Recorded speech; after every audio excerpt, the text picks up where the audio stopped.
Sound കേൾക്കാമല്ലേ join ആയവർക്ക്?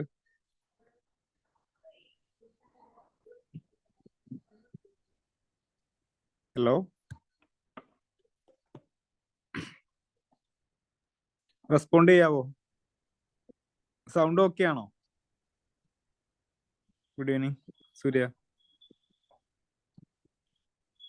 Okay okay fine. 9 മണിക്ക് class തുടങ്ങാം കേട്ടോ, ജോയിൻ ആവട്ടെ ആളുകൾ.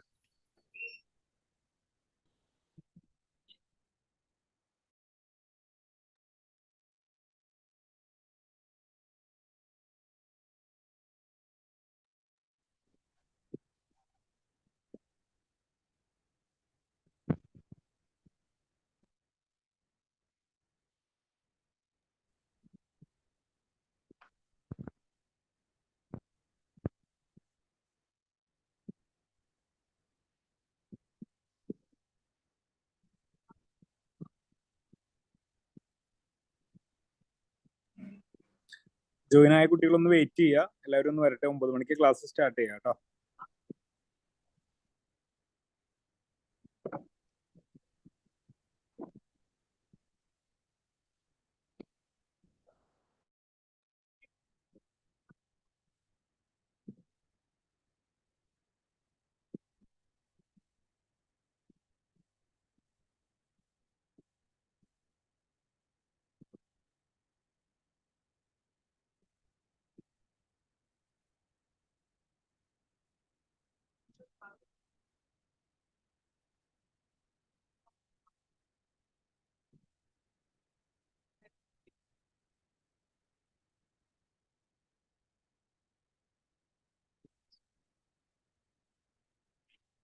സ്ക്രീൻ കാണാലോ അല്ലേ?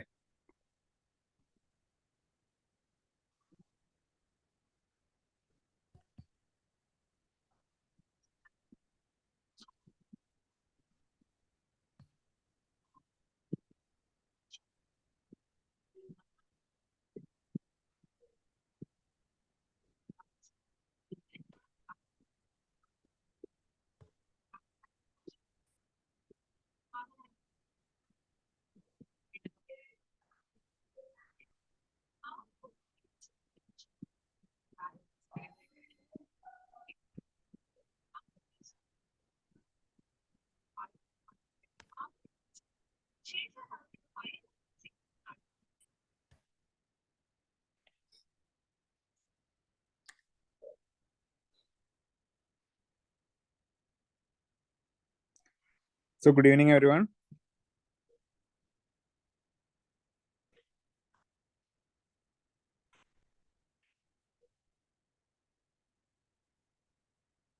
സൗണ്ട് ഓക്കെ ആണ്? കേൾക്കാൻ പറ്റുന്നുണ്ട്? പ്രശ്നമൊന്നുമില്ലല്ലോ?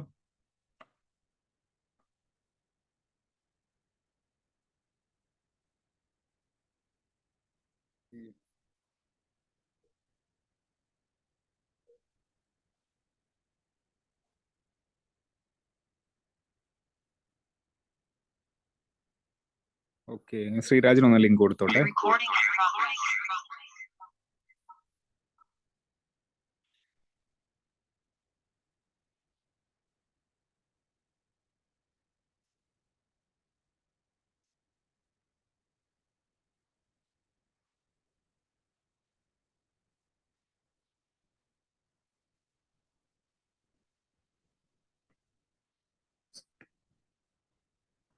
ക്ലിയർ ആണല്ലോ അല്ലേ? ഓഡിയോ എല്ലാം ഓക്കെ അല്ലേ? ഒന്ന് റെസ്പോണ്ട് ചെയ്യാവോ?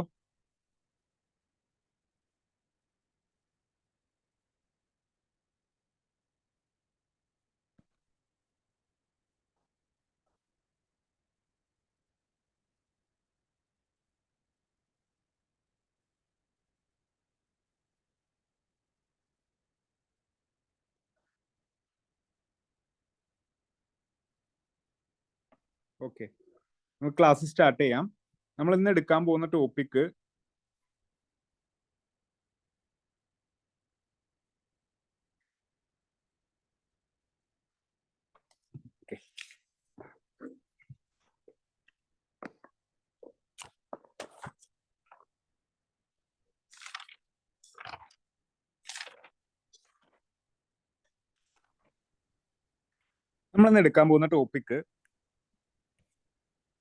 എല്ലാവർക്കും ക്ലാസ്സിലേക്ക് സ്വാഗതം. നമ്മൾ ക്ലാസ് സ്റ്റാർട്ട് ചെയ്തിട്ടില്ല, തുടങ്ങാൻ പോകുന്നേ ഉള്ളൂ.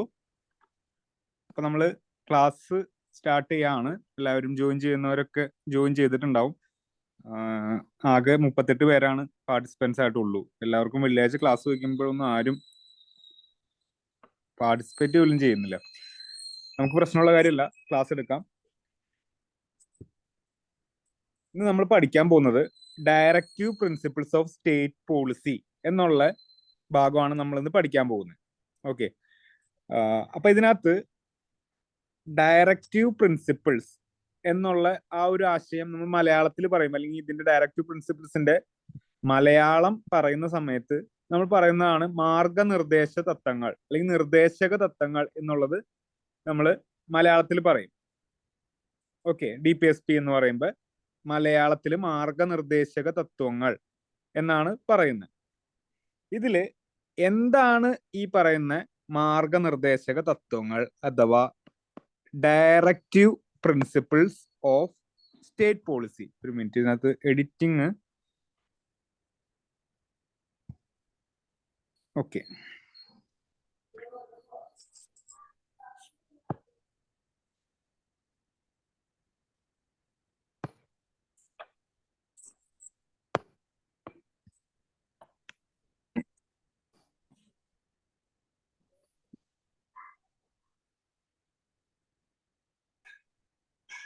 fine.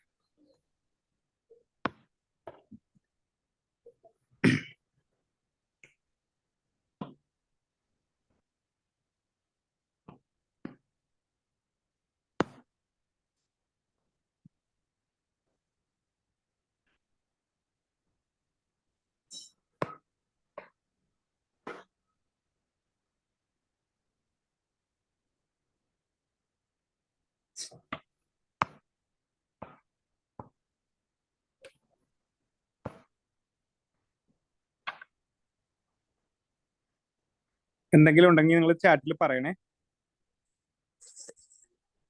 ആരുടെയൊക്കെ സൗണ്ട് ഇതാണ്. ഓക്കെ, അപ്പൊ ഞാൻ ക്ലാസ് എടുക്കുവാണ്. നിങ്ങളുടെ ചാറ്റ് ഇപ്പൊ ഞാൻ നോക്കുന്നില്ല, എന്തെങ്കിലും ഉണ്ടെങ്കിൽ പറഞ്ഞാൽ മതി. ഫൈൻ. അപ്പൊ നമ്മള് ഈ പറഞ്ഞ ഡയറക്റ്റീവ് പ്രിൻസിപ്പിൾസ് എന്നുള്ള ഒരു ആശയം നമ്മൾ ഇന്ന് പഠിക്കാൻ പോകുന്നത്. എന്താണ് ഡയറക്റ്റീവ് പ്രിൻസിപ്പിൾസ് എന്ന് വെച്ചിട്ടുണ്ടെങ്കിൽ മാർഗനിർദ്ദേശക തത്വങ്ങൾ എന്നുള്ളതാണ് മലയാളം. സംഭവം എന്താന്ന് വെച്ച് കഴിഞ്ഞാൽ ആ ഒരു ഡയറക്റ്റീവ് എന്നുള്ള ആ ടേം കൊണ്ട് ഡിനോട്ട് ചെയ്യുന്ന എന്തിനാന്ന് വെച്ച് കഴിഞ്ഞാൽ നമ്മുടെ സ്റ്റേറ്റിനോടുള്ള കുറച്ച് കാര്യങ്ങൾ ചെയ്യാനായിട്ട് പറയുന്ന കാര്യമാണ് ഈ പറയുന്ന ഡയറക്റ്റീവ് എന്നുള്ളത് കൊണ്ട് ഉദ്ദേശിക്കുന്നത്. ഇത് ശരിക്കും പറഞ്ഞാൽ ഡ്യൂട്ടി ഓഫ് ദ സ്റ്റേറ്റ് ആണ് ഈ പറയുന്ന ഭാഗത്തിൽ പറഞ്ഞിട്ടുള്ളതെന്ന് നമുക്ക് പറയാം. Duty of the state, state ചെയ്യേണ്ട കുറച്ച് കാര്യങ്ങളെ കുറിച്ചിട്ട്, ചെയ്യാനായിട്ട് അവർക്കുള്ള കുറച്ച് കടമകളും കുറച്ച് കാര്യങ്ങളൊക്കെ നമുക്ക് പറഞ്ഞു തരുന്ന ഒരു കാര്യമാണ് ഈ പറയുന്ന ഡ്യൂട്ടി ഓഫ് എ സ്റ്റേറ്റ്. എന്തൊക്കെ ഡ്യൂട്ടീസ് ആണ് സ്റ്റേറ്റ് ചെയ്യാനുള്ളതെന്നാണ് പറയുന്നത്. അതുപോലെ തന്നെ ഈ പറയുന്ന ഡയറക്ഷൻസ് എന്നുള്ളത് കൊണ്ട് ഉദ്ദേശിക്കുന്നത് സ്റ്റേറ്റിന്റെ ലെജിസ്ലേറ്റീവും ഈ പറയുന്ന എക്സിക്യൂട്ടീവ് ഓർഗൻസ് ഇവർക്ക് എന്തൊക്കെ ഡ്യൂട്ടീസ് ചെയ്യാമെന്നും ഏതൊക്കെ തരത്തിൽ ഇവർക്ക് ഈ പവർ ഉപയോഗപ്പെടുത്തണം എന്നുള്ള കാര്യങ്ങളൊക്കെയാണ്. എന്തിനാണ് ഈ പവർ, അവർക്ക് തന്നിട്ടുള്ള കുറെ പവറുകൾ ഉണ്ടല്ലോ, ഈ പവറുകളൊക്കെ എന്തിനാണ് ഇവർക്ക് വേണ്ടിയിട്ട് ഉപയോഗിക്കാനായിട്ട്, എങ്ങനെയൊക്കെ ഉപയോഗിക്കാമെന്നും എന്തിനാണ് ഇവരിത് ഉപയോഗിക്കേണ്ടതെന്നൊക്കെ പറയുന്ന ഒരു ഭാഗമാണ് ഈ പറയുന്ന directive principles of state policy എന്നുള്ളത് കൊണ്ട് പറയുന്നത്. ഈ ഡയറക്റ്റീവ് പ്രിൻസിപ്പിൾസ് ഓഫ് സ്റ്റേറ്റ് പോളിസിയുടെ ഉദ്ദേശം എന്താണ് അഥവാ ഗോൾ എന്താണ് എന്ന് ചോദിച്ചു കഴിഞ്ഞാൽ അതിന്റെ ഉത്തരമാണ് വെൽഫെയർ സ്റ്റേറ്റ്. ഗോൾ എന്താണെന്ന് ചോദിച്ചു കഴിഞ്ഞാൽ വെൽഫെയർ സ്റ്റേറ്റ് എന്നാണ് അതിന്റെ അർത്ഥം. ക്ഷേമരാഷ്ട്രം എന്ന് മലയാളത്തിൽ പറയും. ക്ഷേമ രാഷ്ട്രം എന്ന് മലയാളത്തിൽ പറയും. ഓക്കെ. അപ്പോ ഇത് എവിടെയാണ് ഭരണഘടനയിൽ എഴുതി വച്ചിരിക്കുന്നതെന്നും ഏത് ഭാഗത്താണ് ഇത് കാണാൻ പറ്റുന്നത് എന്ന് ചോദിച്ചു കഴിഞ്ഞാൽ അതിന്റെ ഉത്തരം ഭരണഘടനയുടെ ഭാഗം 4 ആർട്ടിക്കിൾ 36 മുതൽ 51 വരെയുള്ള ഭാഗത്താണ് ഈ പറയുന്ന directive principles of state policy എഴുതി വെച്ചിട്ടുള്ളതെന്ന് നമുക്ക് കാണാൻ പറ്റും. ഇത് വെറുതെ എഴുതി വെക്കുന്നതല്ല, ഒരു സ്ഥലത്ത് നിന്ന് കടമെടുത്തിട്ടുള്ളതാണ്. ഏത് രാജ്യത്തു നിന്നാണ് ഈ പറയുന്ന ഡയറക്റ്റീവ് പ്രിൻസിപ്പിൾസ് കടമെടുത്തിട്ടുള്ളത് എന്ന് ചോദിച്ചു കഴിഞ്ഞാൽ ഐറിഷ് കോൺസ്റ്റിറ്റ്യൂഷൻ എന്നുള്ളതാണ് അതിന്റെ ഉത്തരം. ഈ ഐറിഷ് കോൺസ്റ്റിറ്റ്യൂഷൻകാർ പോയി സ്പെയിനിൽ നിന്ന് എടുത്തു.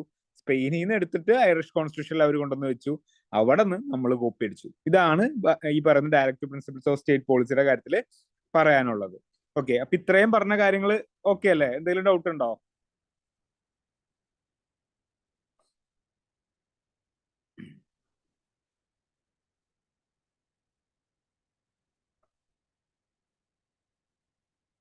ക്ലിയർ ആണല്ലോ? ഇൻട്രൊഡക്ഷൻ മാത്രമേ ആയിട്ടുള്ളൂ. ഇതൊരു ഇൻട്രൊഡക്ഷൻ മാത്രമാണ്. ഓക്കെ. അപ്പോൾ ഇതിനകത്ത് ഇപ്പൊ ഈ നിങ്ങളുടെ സ്ക്രീനിൽ കാണുന്നതിൽ സെക്കൻഡ് ലാസ്റ്റ് പോയിന്റ് നോക്കുക. അതിനകത്തൊരു ആക്ടിന്റെ കാര്യം ഞാൻ എഴുതിയിട്ടുണ്ട്. ഒരു GOI ആക്ട് എന്ന് പറഞ്ഞിട്ട് ഒരു കാര്യം, അതായത് ഗവൺമെന്റ് ഓഫ് ഇന്ത്യ ആക്ട് 1935 എന്ന് പറഞ്ഞിട്ട് ഒരു ആക്ട് ഉണ്ടായിരുന്നു, ബ്രിട്ടീഷുകാർ കൊണ്ടുവന്നതാണ്. ഈ ആക്ടില് ഒരു പാർട്ട് ഉണ്ടായിരുന്നു, ഇൻസ്ട്രുമെന്റ് ഓഫ് ഇൻസ്ട്രക്ഷൻസ് എന്ന് പറഞ്ഞിട്ടുള്ള ഒരു പാർട്ട്. ഏതാണ്? ഇൻസ്ട്രുമെന്റ് ഓഫ് ഇൻസ്ട്രക്ഷൻസ് എന്ന് പറഞ്ഞിട്ടുള്ള ഒരു പാർട്ട് നമ്മൾ ഭരണഘടന ഉണ്ടാക്കിയ സമയത്ത് അവിടെ ഒന്ന് കോപ്പി അടിച്ച് നമ്മൾ ഇതിന്റെ അതിൽ പറഞ്ഞിരിക്കുന്ന കാര്യങ്ങളൊക്കെ തന്നെ നമ്മൾ അതിന്റെ പേര് മാറ്റി ചേർത്തു. എന്ത് കൊടുത്തു? ഡയറക്റ്റീവ് പ്രിൻസിപ്പിൾസ് എന്ന് പറഞ്ഞിട്ട് പേര് മാറ്റി കൊടുത്തു.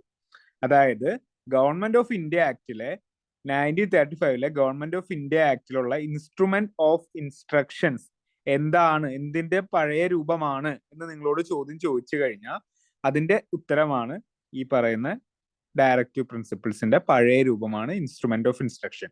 ആ പേര് മറന്നു പോകരുത്. നിങ്ങളുടെ ക്വസ്റ്റ്യൻ പേപ്പറിൽ കാണാൻ സാധിക്കും. ഇൻസ്ട്രുമെന്റ് ഓഫ് ഇൻസ്ട്രക്ഷൻസ് എന്താണ് എന്ന് ചോദിച്ചു കഴിഞ്ഞാൽ ഡയറക്റ്റീവ് പ്രിൻസിപ്പിൾസിന്റെ പഴയ പേരാണ്, അല്ലെങ്കിൽ പഴയ രൂപമാണ് എന്ന് നമുക്ക് പറയാം.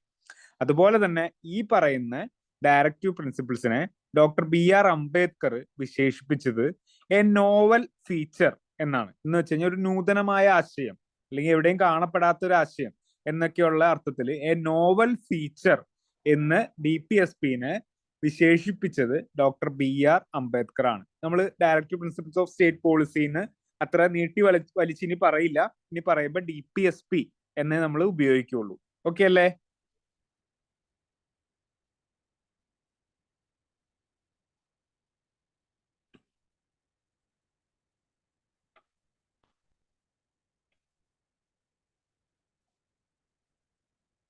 ഏതെങ്കിലും പോയിന്റ് ഒന്നും കൂടി പറയേണ്ടതുണ്ടോ? ഒക്കെ ഫാക്ച്വലാണ്, എഴുതി വെച്ചിട്ടുണ്ട്. ഒരു പ്രാവശ്യം കൂടി നോക്കുക. ഈ ഇത് ഡ്യൂട്ടി ഓഫ് ദ സ്റ്റേറ്റ് ആണ് DPSPയിൽ പറയുന്നത്. Direction to legislature and executive ആണ് പറയുന്നത്. How to or why to exercise power എന്നുള്ള കാര്യമാണ് ഇതിനകത്ത് പറയുന്നത്. അതിന്റെ ഗോള്, DPSPയുടെ ഗോൾ എന്താണ് എന്ന് ചോദിച്ചു കഴിഞ്ഞാൽ വെൽഫെയർ സ്റ്റേറ്റ് എന്നുള്ളതാണ് ഇതിന്റെ ഒരു ഗോളായിട്ട് വരുന്നത്, അഥവാ ക്ഷേമരാഷ്ട്രം എന്നുള്ളതാണ് ഇതിന്റെ DPSPയുടെ ഗോൾ. ഇത് എന്തിനാണ് DPSP എന്ന് ചോദിച്ചു കഴിഞ്ഞാൽ വെൽഫെയർ സ്റ്റേറ്റ് ഉണ്ടാക്കാൻ വേണ്ടിയിട്ടാണ് എന്ന് പറയാം. ഭരണഘടനയിൽ എവിടെയാണ് ഇത് കാണാൻ സാധിക്കുന്നത് എന്ന് ചോദിച്ചു കഴിഞ്ഞാൽ ഭാഗം 4 ആർട്ടിക്കിൾ 36 മുതൽ 51 വരെയുള്ള ഭാഗത്താണ് ഇത് നമുക്ക് കാണാൻ സാധിക്കുന്നത്. ഇത് എവിടെ നിന്നാണ് കടമെടുത്തത് എന്ന് ചോദിച്ചു കഴിഞ്ഞാൽ ഐറിഷ് കോൺസ്റ്റിറ്റ്യൂഷനിൽ നിന്നാണ് കടമെടുത്തിട്ടുള്ളത്. ഇൻസ്ട്രുമെന്റ് ഓഫ് ഇൻസ്ട്രക്ഷൻ എന്താണ് എന്ന് ചോദിച്ചു കഴിഞ്ഞാൽ ഡയറക്റ്റീവ് പ്രിൻസിപ്പിൾസിന്റെ ഒരു പഴയ പേരാണ്, അല്ലെങ്കിൽ പഴയ ഫോമാണ് ഇൻസ്ട്രുമെന്റ് ഓഫ് ഇൻസ്ട്രക്ഷൻ എന്ന് പറയാം. അത് ഗവൺമെന്റ് ഓഫ് ഇന്ത്യ ആക്ട് 1935 എഴുതി വെച്ചിട്ടുള്ള കുറച്ച് ഇൻസ്ട്രക്ഷൻസ് ഉണ്ട്. ആ ഇൻസ്ട്രക്ഷൻസ് നമ്മൾ പേര് മാറ്റിയിട്ടാണ് ഡയറക്റ്റീവ് പ്രിൻസിപ്പിൾസ് എന്നുള്ള പേരിലേക്ക് ആക്കിയത് എന്നുള്ള കാര്യം നമ്മൾ നോക്കി. അതുപോലെ തന്നെ എ നോവൽ ഫീച്ചർ എന്നുള്ള ഒരു വിശേഷണം അതിന് കൊടുത്തത് ഡോക്ടർ BR അംബേദ്കർ ആണ് എന്നുള്ളതാണ് നമ്മൾ ഈ ഒരു ഭാഗത്ത് ഇൻട്രൊഡക്ഷനിൽ പഠിച്ചത്. അടുത്ത ഭാഗം പറയാണ്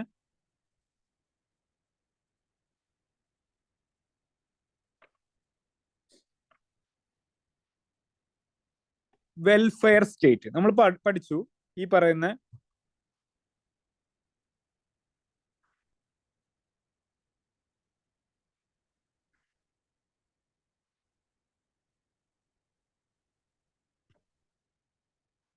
ഈ പറയുന്ന എന്താണ് DPSPയുടെ ഗോൾ ആയിട്ടുള്ളത് വെൽഫെയർ സ്റ്റേറ്റ് എന്ന് പറഞ്ഞ ആശയമാണ്. അപ്പൊ ഏറ്റവും ഫസ്റ്റ് നമുക്കൊന്ന് നോക്കാം എന്താണ് വെൽഫെയർ സ്റ്റേറ്റ് എന്നുള്ളത്. ഈ വെൽഫെയർ സ്റ്റേറ്റ് എന്ന് പറഞ്ഞിട്ടുണ്ടെങ്കിൽ അതിനകത്ത് കുറച്ച് കാര്യങ്ങളാണുള്ളത്.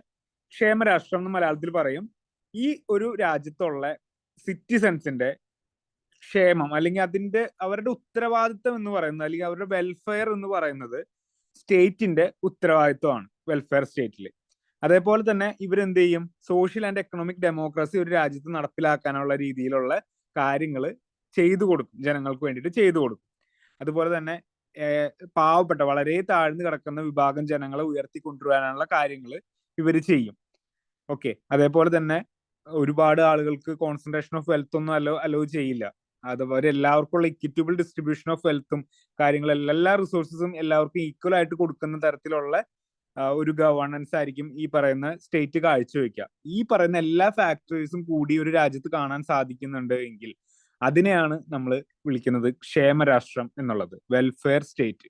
വെൽഫെയർ സ്റ്റേറ്റ് ഒറ്റ കാര്യം ആലോചിച്ചാൽ മതി, ഒരു രാജ്യത്തെ സിറ്റിസൺസിന്റെ വെൽഫെയർ മൊത്തം ആരുടെ കടമയാണ്? സ്റ്റേറ്റിന്റെ കടമയാണ്.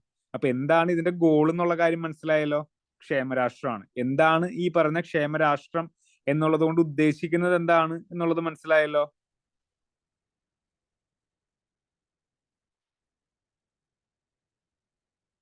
റെസ്പോൺസ് വരുന്നില്ലല്ലോ.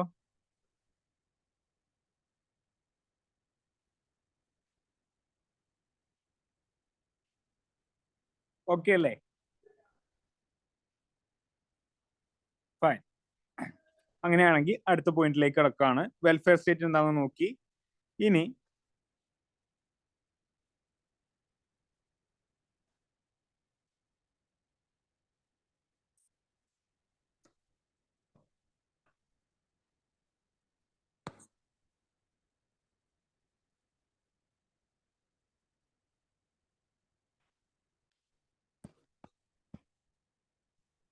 എന്താണിത്?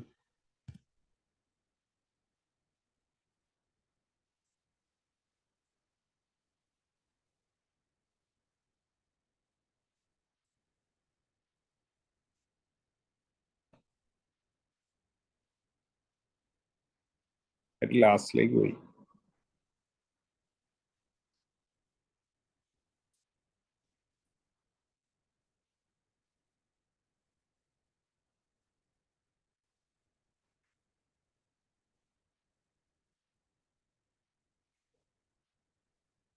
ഇവിടെ നോക്ക്,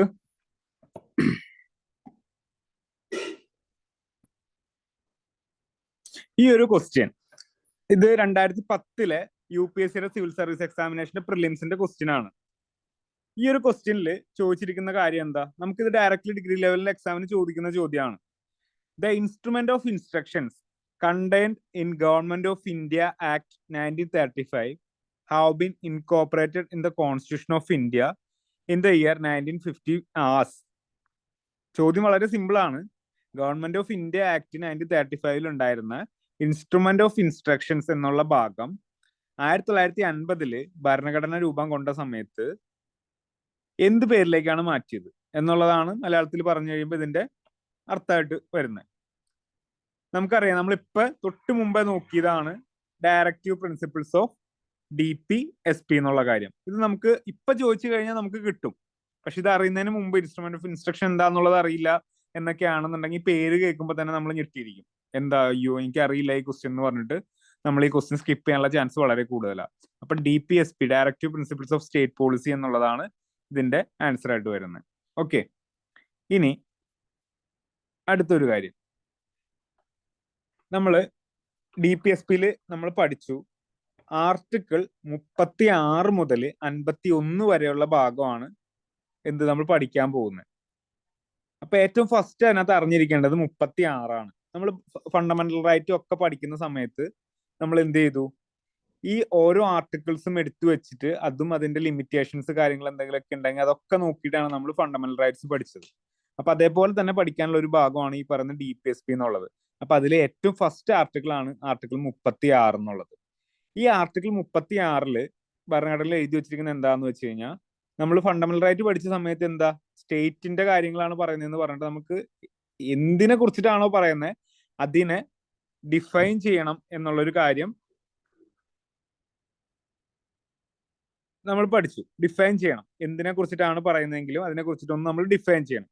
അപ്പൊ അവിടെ നമ്മൾ സ്റ്റേറ്റ് എന്താണ് എന്നുള്ള ഒരു കാര്യം നമ്മൾ പഠിച്ചു, ഡിസൈൻ ചെയ്തു. അപ്പോൾ സ്റ്റേറ്റ് എങ്ങനെയാണ്, എന്തായിരിക്കണം സ്റ്റേറ്റിന്റെ കാര്യങ്ങൾ വരുന്നതെന്ന് പറഞ്ഞിട്ട് ഒരു 3-4 കാര്യങ്ങൾ നമ്മൾ പഠിച്ചു. നിങ്ങൾക്ക് ഓർമ്മയുണ്ടോ? ഫണ്ടമെന്റൽ റൈറ്റിന്റെ ഇതിനകത്ത് പഠിച്ച സമയത്ത് സ്റ്റേറ്റിന് കൊടുത്ത ഡെഫിനിഷൻ എന്തൊക്കെയാണെന്നുള്ളത് നിങ്ങൾക്ക് ഓർമ്മയുണ്ടോ?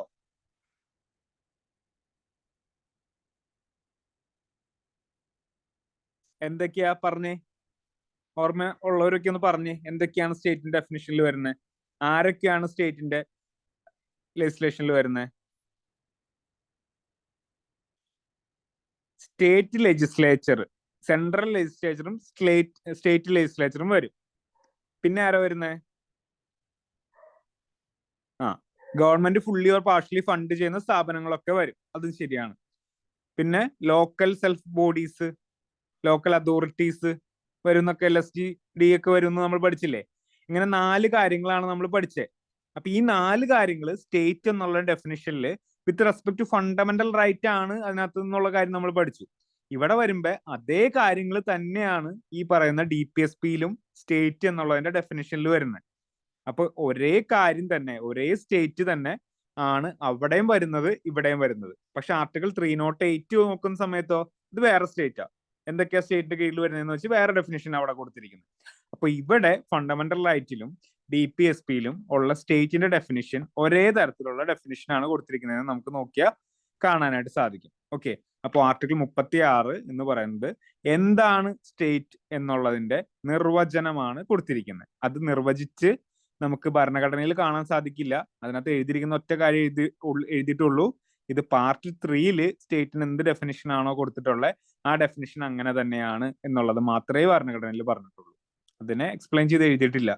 പാർട്ട് 3 എന്തൊക്കെയാണ് കാണുന്നത് എന്നുള്ളത് ആണ് മാത്രം പറഞ്ഞിട്ടുള്ളൂ. അപ്പൊ നമുക്ക് ആർട്ടിക്കിൾ 12 എന്താണോ അത് അങ്ങനെ തന്നെ പഠിച്ചാൽ മതി ആർട്ടിക്കിൾ 36. ക്ലിയർ ആയോ? ആർട്ടിക്കിൾ 36 എന്താണെന്നുള്ളത് കിട്ടിയോ?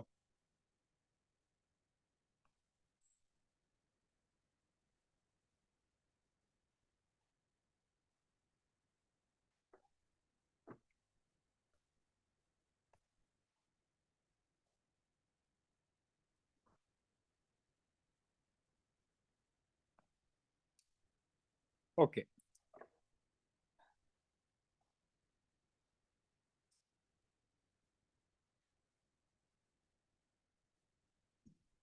അടുത്ത ആർട്ടിക്കിൾ ആണ് ആർട്ടിക്കിൾ 37. ആർട്ടിക്കിൾ 37 ഈ ഫണ്ടമെന്റൽ ഡ്യൂട്ടീസ് അല്ല DPSPയുടെ ഒരു 3 കാര്യങ്ങൾ പറയുന്നുണ്ട്. 3 കാര്യങ്ങൾ. അപ്പൊ അതൊന്ന് നമുക്ക് നോക്കി പോവാം, എന്തൊക്കെയാണ് ആ 3 കാര്യങ്ങൾ എന്നുള്ള ഒരു ഇത് നമുക്ക് നോക്കി പോവാം. ഇവിടെ നോക്കിയേ, ആർട്ടിക്കിൾ 37 എഴുതി വെച്ചേക്കുക, നിങ്ങളൊന്ന് വായിക്കുക, ഫുള്ള് നിങ്ങളൊന്ന് വായിക്കുക. ആർട്ടിക്കിൾ 37 ആപ്ലിക്കേഷൻ ഓഫ്, ഹെഡിങ് കൊടുത്തിരിക്കുന്നത് എങ്ങനെയാണ്, application of the principles contained in this part എന്നുള്ളതാണ് ആർട്ടിക്കിൾ 37 നമ്മൾ കൊടുത്തിരിക്കുന്നത്. അവിടെ പാർട്ട് 4 കാണാം, പാർട്ട് 4 ഇവിടെ കാണാം. ഡയറക്റ്റീവ് പ്രിൻസിപ്പിൾസ് ഓഫ് സ്റ്റേറ്റ് പോളിസിയിലാണ് വരുന്നത്.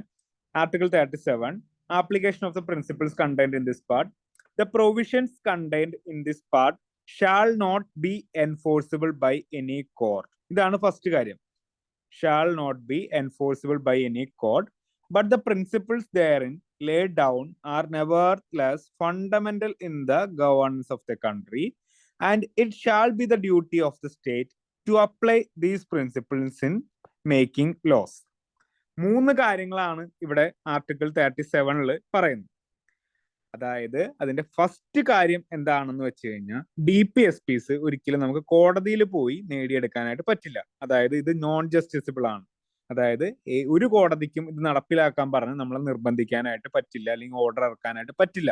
നിങ്ങൾ എന്തുകൊണ്ടാണ് അത് ചെയ്യാത്തത് എന്നുള്ള കാര്യം ചോദിച്ച് നമുക്ക് നമ്മളോട് ഒരു കോടതിക്കും ചോദിക്കാനായിട്ട് സാധ്യമല്ല എന്നുള്ളതാണ് ആർട്ടിക്കിൾ 37 ആദ്യത്തെ കണ്ടീഷനിൽ പറയുന്നത്. രണ്ടാമത്തെ കണ്ടീഷനിൽ എന്ന് പറയുന്നതെന്ന് വെച്ച് കഴിഞ്ഞാൽ ഒരു കോടതിക്കും ചോദ്യം ചെയ്യാൻ പറ്റിയില്ലെങ്കിലും ഇവിടെ എന്ത് ഗവേണൻസ് ഉണ്ടെന്നുണ്ടെങ്കിലും ആ ഗവേണൻസിന്റെ ഒക്കെ ഫണ്ടമെന്റൽ ഐഡിയ എന്ന് പറയുന്നത് DPSPs ആണ് എന്നുള്ളതാണ് രണ്ടാമത്തെ കാര്യം പറയുന്നത്. അതായത് കോടതിയിൽ പോയി നിങ്ങൾ നടപ്പിലാക്കിയില്ലാത്തത് എന്താണ് എന്ന് ചോദ്യം വരില്ലെങ്കിൽ കൂടിയും ഇത് പ്രകാരമാണ് ഒരു രാജ്യത്തിന്റെ ഭരണ സംവിധാനങ്ങൾ നടക്കുന്നതും ഭരണം നടക്കുന്നതും ഇത് പ്രകാരമാണ് എന്ന് പറയുന്നതാണ് ആർട്ടിക്കിൾ 37ലെ രണ്ടാമത്തെ കാര്യം. മൂന്നാമത്തെ കാര്യം പറയുന്നത് എന്താ? ഏത് നിയമം ഉണ്ടാക്കുമ്പോഴും ഒരു രാജ്യം ഗവേൺ ചെയ്യാനായി ഏത് നിയമം ഉണ്ടാക്കുമ്പോഴും എന്ത് ചെയ്യണം? ഈ പറയുന്ന DPSPs അനുസൃതമായി അല്ലെങ്കിൽ അത് പ്രകാരമായിരിക്കണം സ്റ്റേറ്റ് നമുക്കുള്ള ലോസ് ഉണ്ടാക്കേണ്ടത് എന്ന് പറയുന്നതാണ് ആർട്ടിക്കിൾ 37. ഈ 3 കാര്യങ്ങളാണ് ആർട്ടിക്കിൾ 37 പറയുന്നത്. അത് ഫസ്റ്റ് വൺ എന്താണ്? ഫസ്റ്റ് വൺ ഇതാണ്, നോട്ട് എൻഫോഴ്സിബിൾ അല്ലെങ്കിൽ നോട്ട് ജസ്റ്റിസിബിൾ ആണ്, നോട്ട് എൻഫോഴ്സിബിൾ ബൈ എനി കോർട്ടാണ്. രണ്ടാമത് ഫണ്ടമെന്റൽ ഗവേണൻസിന് വേണ്ട ഫണ്ടമെന്റൽ തിങ് ആണ്, അല്ലെങ്കിൽ fundamental in the governance of a country ആണ്. മൂന്നാമത്തെ കാര്യം, state shall apply these principles in making laws എന്നുള്ളത്. കിട്ടിയോ? 3 കാര്യങ്ങളാണ് ആർട്ടിക്കിൾ 37 പറയുന്നത്. 3 കിട്ടിയോ? ഡൗട്ട് ഇല്ലാതെ കിട്ടിയോ 3 കാര്യങ്ങള്?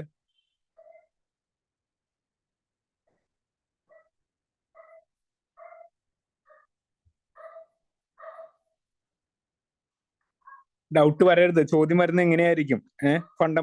DPSPs are not enforceable by court. ഇത് ഏത് ആർട്ടിക്കിളാണ് പറയുന്നതെന്നായിരിക്കും ചോദ്യം വരുന്നത്. ഇപ്പൊ നിങ്ങൾ കഴിഞ്ഞ 10th 2 ഒന്നോടെ പറയണോ? 2 ഒന്നും പറഞ്ഞില്ല. അതായത് നമ്മൾ ഫസ്റ്റ് പറഞ്ഞ പോയിന്റ് എന്ന് പറഞ്ഞു കഴിഞ്ഞാൽ കോടതികൾക്ക് ഇതിനു വേണ്ടി ഇത് നടപ്പിലാക്കാൻ പറഞ്ഞിട്ട് ഉത്തരവിടാനൊന്നും പറ്റില്ല കോടതികൾക്ക്. അപ്പൊ ഫസ്റ്റ് ക്ലോസിൽ എന്താ പറയുന്നത്? അതിന് വലിയ പ്രാധാന്യം ഇല്ല എന്നല്ലേ പറയുന്നത്. ഇതെന്താ നടപ്പിലാക്കുന്നത് കോടതികളൊന്നും ചോദിച്ചില്ലെങ്കിൽ അതിന് വലിയ പ്രാധാന്യം ഇല്ല എന്നുള്ളതായിരിക്കും ബാക്കി ഉള്ള കേസുകളിലൊക്കെ നമുക്ക് കാണാൻ പറ്റുന്നത്. പക്ഷെ ഇവിടെ അങ്ങനെയല്ല. കോടതികൾക്ക് അങ്ങനെ ഒരു ഉത്തരവ് ഇറക്കാൻ പറ്റിയില്ലെങ്കിൽ കൂടിയും ഏതൊരു രാജ്യത്തിന്റെ അല്ലെ ഏതൊരു രാജ്യത്തിന്റെ ഇന്ത്യ മഹാരാജ്യത്ത് ഒരു രാജ്യം ഭരിക്കപ്പെടുന്നുണ്ടെങ്കിൽ അത് ഈ പറയുന്ന DPSPs പ്രകാരമായിരിക്കണം എന്നാണ് ആർട്ടിക്കിൾ 37 പറയുന്നത്. അത് പ്രകാരമുള്ള നിയമങ്ങൾ സ്റ്റേറ്റ് ഉണ്ടാക്കണം എന്നാണ് മൂന്നാമത്തെ കണ്ടീഷനിലും പറയുന്നത്. ഫസ്റ്റ് കണ്ടീഷനിൽ നോട്ട് എൻഫോഴ്സിബിൾ ആണ്. രണ്ടാമത്തെ കണ്ടീഷനിൽ ഇത് ഗവേണൻസിന്റെ കാര്യത്തിൽ ഇത് ഫണ്ടമെന്റൽ ആണ്, അടിസ്ഥാനമാണ് അല്ലെങ്കിൽ മൗലികമാണ് എന്ന് പറയുന്നതാണ് രണ്ടാമത്തെ ക്ലോസ്. മൂന്നാമത്തെ ക്ലോസിൽ പറയുന്നത് ഇത് സ്റ്റേറ്റ് എന്ത് ചെയ്യണം? സ്റ്റേറ്റ് എന്തെങ്കിലും നിയമം ഉണ്ടാക്കുന്നുണ്ടെങ്കിൽ ഈ കാര്യങ്ങൾ ഉൾക്കൊള്ളിക്കണം, അല്ലെങ്കിൽ DPSPs പ്രകാരമായിരിക്കണം നിയമങ്ങൾ ഉണ്ടാക്കേണ്ടതെന്ന് പറയുന്നതാണ് മൂന്നാമത്തെ ക്ലോസ്. ഓക്കെ, കിട്ടിയോ? ഓക്കെ. അപ്പോ ഇതിപ്പോ ഞാനിപ്പോ എന്താ പറഞ്ഞെന്ന് വെച്ച് കഴിഞ്ഞാലേ, കഴിഞ്ഞ 10th പ്രിലിംസിന്റെ ക്വസ്റ്റ്യൻ പേപ്പർ നിങ്ങൾ ചെയ്തു നോക്കിയായിരുന്നു? 4ാമത്തെ സ്റ്റേജ് ഈ കഴിഞ്ഞ ശനിയാഴ്ച നടന്നേ ചെയ്ത് നോക്കിയില്ലേ? അതിനകത്ത് കുറെ ക്വസ്റ്റ്യൻസ് വന്നിരിക്കുന്ന ഭാഗം ഏതാണെന്ന് നിങ്ങൾ കണ്ടോ? കോൺസ്റ്റിറ്റ്യൂഷൻ ഭയങ്കര പാടാണ്, എല്ലാവരും വേറെ ലെവലാണ്, അല്ലെങ്കിൽ ലോകത്തൊന്നും ഇല്ലാത്ത ക്വസ്റ്റ്യൻസ് ഒക്കെ ആണെന്ന് ചോദ്യം കണ്ടിട്ട് നിങ്ങൾക്ക് തോന്നിയാ? നിങ്ങൾ കണ്ടിട്ടുള്ള ടൈപ്പ് ആണോ അത്? കോൺസ്റ്റിറ്റ്യൂഷൻ ഭയങ്കര പാടായിരുന്നു നിങ്ങൾ പരിചയിച്ചിട്ടുള്ള ആ ഒരു ഭാഗത്ത്, അല്ലെങ്കിൽ അങ്ങനത്തെ ക്വസ്റ്റ്യൻസ് ആണോ നിങ്ങൾക്ക് അതിനകത്ത് കണ്ടേ? നിങ്ങൾക്ക് അതൊക്കെ കിട്ടിയായിരുന്നോ? അറ്റ്ലീസ്റ്റ് നിങ്ങൾക്ക് DPSP എത്ര ചോദ്യം വന്നിറങ്ങുന്നു നിങ്ങൾ കണ്ടോ? DPSP എത്ര ചോദ്യം ഉണ്ടായിരുന്നു കണ്ടോ? ആരെങ്കിലും ചെയ്തു നോക്കിയോടാ? ക്വസ്റ്റ്യൻ പേപ്പർ ചെയ്തു നോക്കിയോ? അതാരും ചോദിക്കട്ടെ. ആരും ഇല്ലേ? എല്ലാരും ഓടിയോ?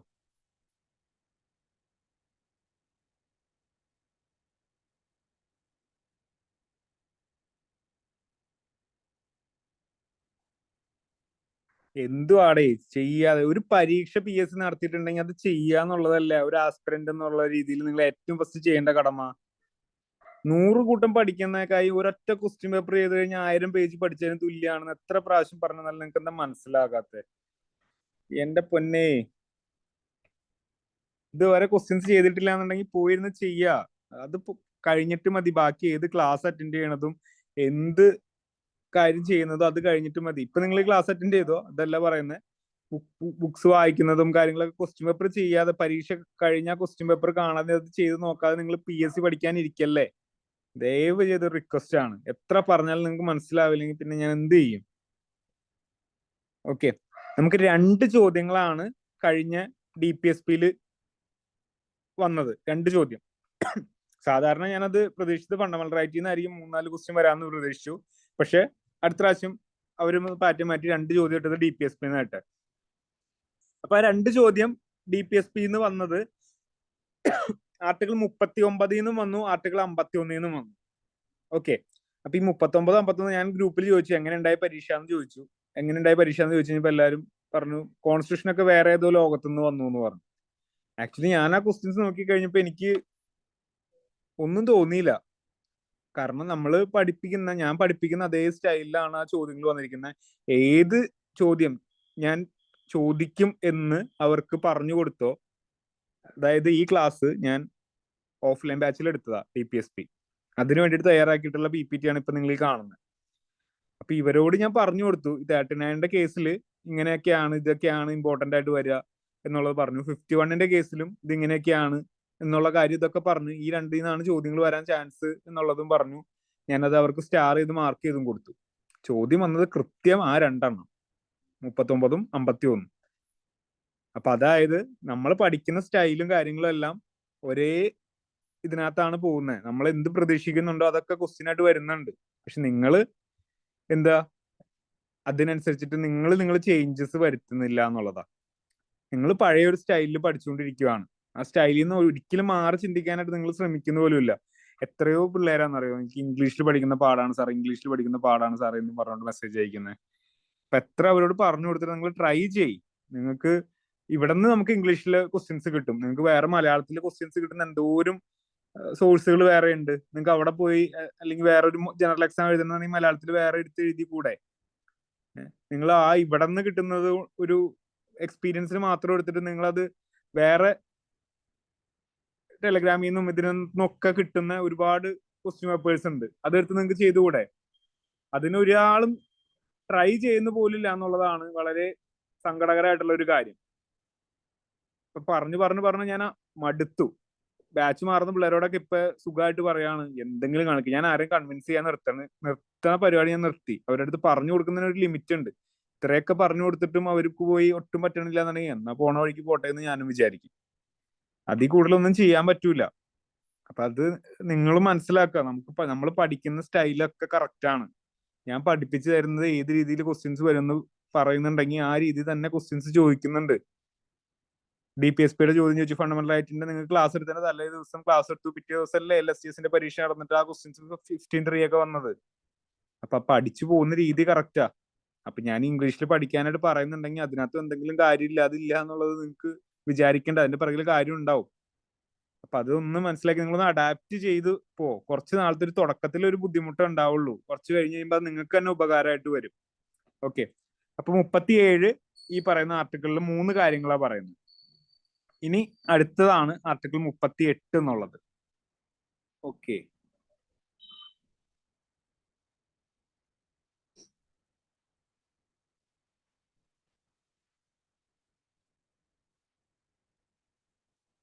ഇവിടെ നോക്ക്. നിങ്ങൾ ഈ ക്വസ്റ്റ്യൻ കാണുന്നത് ഞാൻ ഈ DPSP എടുക്കുന്നതിന് മുമ്പായിരുന്നുണ്ടെങ്കിൽ നിങ്ങൾ ഇത് എന്തായാലും തെറ്റിച്ചേനെ. എനിക്ക് 100% ഉറപ്പാണ് നിങ്ങൾ ഇത് എന്തായാലും തെറ്റിക്കും. ഇതിന്റെ ആൻസർ ഒന്ന് പറയാൻ പറ്റുമെന്ന് നോക്കിയേ.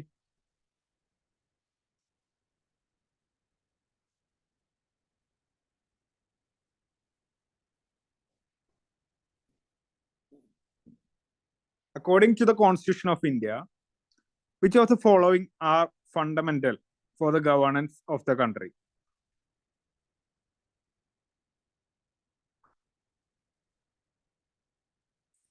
ഇത് ചോദ്യം വേണ്ട, നിങ്ങൾ ഈ സാധനം തെറ്റിക്കും എന്നുള്ളതിന്റെ ഏറ്റവും വലിയ ഉദാഹരണം എവിടെ നോക്കുമ്പോഴാണെന്ന് ഞാൻ പറയട്ടെ.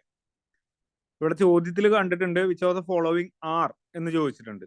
അപ്പൊ നിങ്ങൾ വിചാരിക്കും ഇത് കോൺകോഡ്, പ്ലൂറൽ ആണല്ലോ അല്ലേ എന്ന് ചോദിച്ച് 2 വേണ്ടേ 6 ചോദിച്ചത് കൊണ്ടെന്ന് വെച്ചിട്ട് നേരെ വന്ന് option 4 fundamental rights and fundamental duties അടിക്കും എന്നുള്ളതിന് 100% ഗ്യാരണ്ടി ഞാൻ നിങ്ങൾ എഴുതി വെച്ചോ. നിങ്ങൾ അടിച്ചിരിക്കും. ഈ സാധനം ക്ലാസ് ഇതിനു മുമ്പാണ് നിങ്ങൾക്ക് കിട്ടുന്നതെന്നുണ്ടെങ്കിൽ ആർട്ടിക്കിൾ 37 പഠിക്കുന്നതിന് മുമ്പാണ് നിങ്ങൾക്ക് ഈ ചോദ്യം കിട്ടിയിട്ടുണ്ടെന്ന് വെച്ച് കഴിഞ്ഞാൽ ഒരു സംശയമില്ല, നേരെ പോയി ഓപ്ഷൻ 4 അടിച്ച് 1.5 മാർക്ക് കളഞ്ഞിട്ട് ഇവിടെ ഇരിക്കും എന്നുള്ളതിൽ ബെറ്റ് വെക്കാനുണ്ടോ ആരെങ്കിലും? അല്ലെങ്കിൽ ഇന്ന് ക്ലാസ്സിൽ കയറാത്തവനോട് ഈ ചോദ്യം നിങ്ങൾ ഗ്രൂപ്പിൽ ഇട്ട് നോക്കിക്കോ. തെറ്റിച്ചിരിക്കും, 100% തെറ്റിച്ചിരിക്കും. അപ്പൊ അതാണ് ആർട്ടിക്കിൾ 37ന്റെ പ്രാധാന്യം. അതിനാണ് ആർട്ടിക്കിൾ 37 നമ്മൾ പഠിച്ചത്. ഈ ചോദ്യം ടാക്കിൾ ചെയ്യാൻ കിട്ടിയോ? എന്തിനാണ് ഒരു രാജ്യത്തിന്റെ ഫണ്ടമെന്റൽ ഗവേണൻസിന് വേണ്ട കാര്യം എന്താണ് എന്ന് ചോദ്യത്തിൽ ചോദിച്ചാൽ അതിന്റെ ഉത്തരമാണ് directive principles of state policy എന്നുള്ളത്. ഒരിക്കലും ഫണ്ടമെന്റൽ റൈറ്റ്സോ ഫണ്ടമെന്റൽ ഡ്യൂട്ടീസോ അല്ല. അതാണ് ആർട്ടിക്കിൾ 37 നമ്മളോട് എടുത്തു പറഞ്ഞിട്ടുള്ള കാര്യം. ക്ലിയർ ആയോ? എന്തിനാണ് ആർട്ടിക്കിൾ 37 പഠിച്ചതെന്നുള്ളത് ഇപ്പൊ മനസ്സിലായോ? ക്വസ്റ്റ്യൻ കണ്ടു കഴിഞ്ഞപ്പോ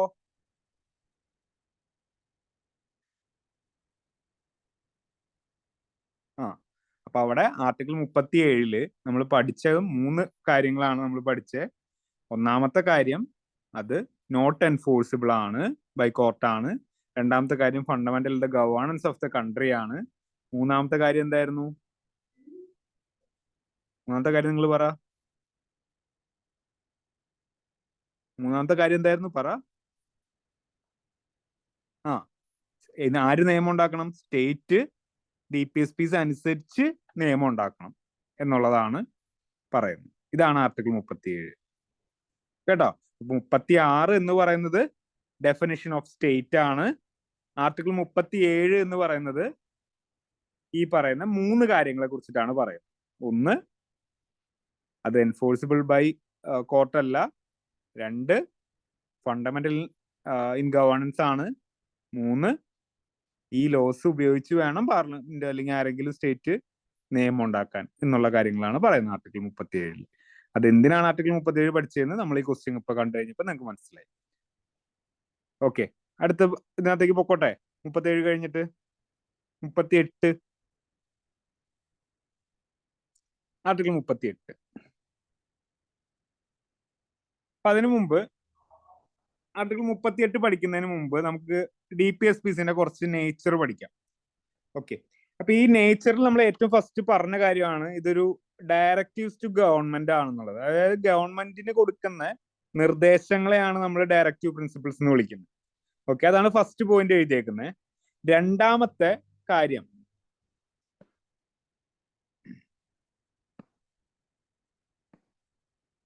രണ്ടാമത്തെ കാര്യം നോക്കുക, പോസിറ്റീവ് ഇൻ നേച്ചർ ആണ്. പോസിറ്റീവ്. ഈ പോസിറ്റീവും നെഗറ്റീവും എന്ന് പറഞ്ഞാൽ നമ്മൾ നെഗറ്റീവ് നേരത്തെ പഠിച്ചു. ഏതിന്റെ കാര്യത്തില്? ഫണ്ടമെന്റൽ റൈറ്റിന്റെ പോസിറ്റീവ് ഉണ്ട് നെഗറ്റീവ് ഉണ്ടെന്ന് പഠിച്ചു.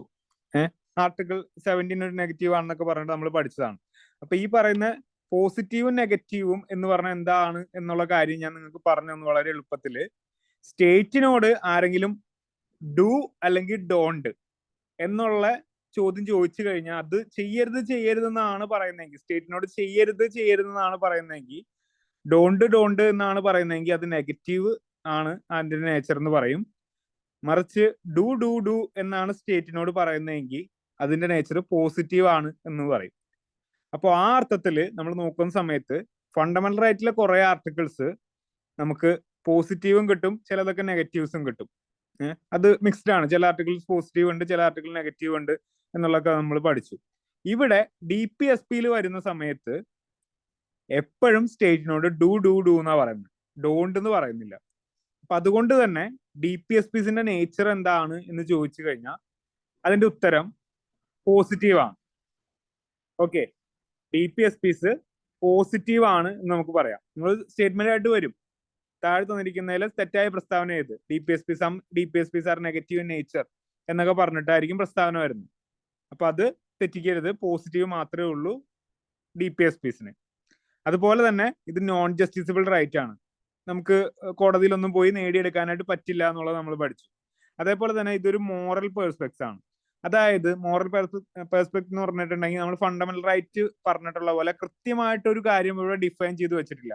ഇങ്ങനത്തെ ഒരുപാട് കാര്യങ്ങൾ നമ്മൾ മനസ്സിലാക്കി എടുക്കേണ്ട കാര്യങ്ങളൊക്കെ ഈ DPSPസിൽ എഴുതി വെച്ചിട്ടുണ്ട്. കൃത്യമായിട്ടൊരു ഡെഫിനിഷൻ ഇല്ലാതെ ഒരു വളച്ചു കെട്ടിയിട്ടൊക്കെ ഉള്ള രീതിയിൽ നമ്മുടെ അടുത്ത് കൃത്യമായിട്ട് ഗൈഡ് ലൈൻസും കാര്യങ്ങളും ഒന്നും ഇല്ലാതെ പറയുന്ന കുറെ കാര്യങ്ങളാണ്. നമ്മൾ മനസ്സിലാക്കിയിട്ടുണ്ടെങ്കിൽ നമ്മുടെ മനസാക്ഷി കൊണ്ടൊക്കെ മനസ്സിലാക്കേണ്ട കുറെ കാര്യങ്ങളൊക്കെയാണ് ഈ പറയുന്ന DPSPസിൽ പറയുന്നത്. അപ്പൊ അതുകൊണ്ട് തന്നെ അതൊരു സെറ്റ് ഓഫ് മോറൽ പേഴ്സ്പെക്ട്സ് ആണെന്ന് പറയാം. അതേപോലെ തന്നെ ചില DPSPs എന്ന് പറയുന്നത് ഹ്യൂമൻ റൈറ്റ്സ് ആണെന്ന് പറയാം. ഹ്യൂമൻ റൈറ്റ്സ് എന്ന് പറഞ്ഞാൽ ഇപ്പോൾ ഫോർ എക്സാമ്പിൾ പറയുകയാണെന്നുണ്ടെങ്കിൽ മനുഷ്യന് കിട്ടേണ്ട കുറച്ച് അധികാരങ്ങൾ, ഫോർ ഈക്വൽ വർക്ക് ചെയ്യുന്നവർക്ക് ഈക്വൽ ആയിട്ട് പേ ചെയ്യണം എന്നൊക്കെയുള്ള ഒരു കാര്യങ്ങൾ, അതൊക്കെ വേണമെന്നുണ്ടെങ്കിൽ നമുക്ക് ഹ്യൂമൻ റൈറ്റ്സ് ആയിട്ട് പറയാം. വിദ്യാഭ്യാസത്തിന്റെ കാര്യങ്ങൾ പറയുന്നുണ്ട്. അപ്പൊ അങ്ങനത്തെ കുറച്ച് കാര്യങ്ങൾ ഇവിടെ ഹ്യൂമൻ റൈറ്റ്സ് ആയിട്ടും കൂടി DPSPസിനെ വേണമെന്നുണ്ടെങ്കിൽ നമുക്ക് കൺസിഡർ ചെയ്യാന്നുള്ളതാണ്. അപ്പൊ ഇതും സ്റ്റേറ്റ്മെന്റ് ആയിട്ട് വരാം. താഴത്ത് നിൽക്കുന്ന പ്രസ്താവന ശരിയാണോ തെറ്റാണോ എന്ന് ചോദ്യം വരാം, എന്നിട്ട് ചോദിക്കാം DPSPസിലെ കുറച്ച് കാര്യങ്ങൾ ഹ്യൂമൻ റൈറ്റ്സ് ആണ്, ഈ പ്രസ്താവന ശരിയോ തെറ്റോ എന്ന് ചോദിച്ചു കഴിഞ്ഞാൽ ശരിയാണ്. അതുപോലെ തന്നെ ഇത് കോൺസ്റ്റിറ്റ്യൂഷന്റെ ഫിലോസഫിക്കൽ പാർട്ടിന്റെ ഒരു ഭാഗമാണെന്ന് പറയാം. കോൺസ്റ്റിറ്റ്യൂഷൻ നമ്മൾ നോക്കി 2 പാർട്ടുകളൊക്കെ ഉണ്ട്, 2 അതിൽ കൂടുതലൊക്കെ പാർട്ടുകളുണ്ട്. സ്ട്രക്ചറൽ പാർട്ട് ഉണ്ട്, ഈ പറയുന്ന ഓർഗൻസും ലെജിസ്ലേറ്റീവ്, അസംബ്ലി, എക്സിക്യൂട്ടീവ് ഒക്കെ വരുന്ന ഒരു സ്ട്രക്ചർ പറയുന്ന ഒരു പാർട്ട് ഉണ്ട്. അതേപോലെ തന്നെ മനസാക്ഷി, പ്രിയാമ്പിള്, ഫണ്ടമെന്റൽ റൈറ്റ്, ഈ പറയുന്ന DPSPs, ഇതൊക്കെ കൂടി ചേരുന്ന ഒരു ഫിലോസഫിക്കൽ പാർട്ട് ഉണ്ട് എന്നുള്ള കാര്യങ്ങളൊക്കെ നമ്മൾ പഠിച്ചു. അപ്പൊ ഈ DPSPs എന്ന് പറഞ്ഞിട്ടുണ്ടെങ്കിൽ ഫിലോസഫിക്കൽ പാർട്ടിന്റെ ഒരു ഭാഗമായിട്ട് വരുന്നതാണ് എന്നുള്ളത് നോക്കി. അതേപോലെ തന്നെ ഇത് എവിടെ നിന്ന് എടുത്തിരിക്കുന്നതെന്ന് വെച്ച് കഴിഞ്ഞാൽ ഇൻസ്ട്രുമെന്റ് ഓഫ് ഇൻസ്ട്രക്ഷൻസ് എന്നുള്ള 1935 ഗവൺമെന്റ് ഓഫ് ഇന്ത്യ ആക്ടിലെ ഒരു ഭാഗത്തു നിന്ന് നമ്മൾ കോപ്പി അടിച്ച് അങ്ങനെ തന്നെ പേര് മാറ്റി വെച്ചിരിക്കുന്ന ഒരു കാര്യമാണ് എന്നുള്ളത് നമ്മൾ നോക്കി. അത് ഈ പറഞ്ഞിരിക്കുന്ന അതില് ഈ പറയുന്ന ഗവൺമെന്റ് ഓഫ് ഇന്ത്യ ആക്ടിൽ പറഞ്ഞിരിക്കുന്ന ഇൻസ്ട്രുമെന്റ് ഓഫ് ഇൻസ്ട്രക്ഷനിൽ എന്തൊക്കെ കാര്യങ്ങൾ പറഞ്ഞിട്ടുണ്ടെന്നുള്ളത് അതേപോലെ തന്നെ എടുത്ത് എഴുതി വെച്ചിരിക്കുന്നതാണ്, പേര് മാറ്റി വെച്ചിരിക്കുന്നതാണ് DPSPs എന്നുള്ളത് നമ്മൾ നോക്കി. ഇതാണ് ഇതിന്റെ DPSPസിന്റെ നേച്ചർ എന്ന് പറയുന്നത്. മനസ്സിലായോ? ഈ പറയുന്ന ഇത്രയും കാര്യങ്ങൾ എന്തെങ്കിലും ഡൗട്ട് ഉണ്ടോ? ആറാമത്തെ ഒന്നോടെ എന്ന് വെച്ച് കഴിഞ്ഞാൽ നമ്മൾ ഈ ഫിലോസഫിക്കൽ പാർട്ട് എന്ന് പറയും. അതായത് ഇത് എന്ന് പറഞ്ഞാൽ നമ്മൾ മനസ്സിലാക്കേണ്ട കുറെ കാര്യങ്ങളാണ് ഈ പറയുന്ന ഫണ്ടമെന്റൽ റൈറ്റിലും ഈ പറയുന്ന DPSPസിലും ഫണ്ടമെന്റൽ ഡ്യൂട്ടീസിലും ഒക്കെ ഉള്ളത്. കുറച്ച് നമ്മൾ മനസ്സിലാക്കി എടുത്ത് നമ്മൾ പ്രവർത്തിക്കേണ്ട കുറച്ച് കാര്യങ്ങളുണ്ട്.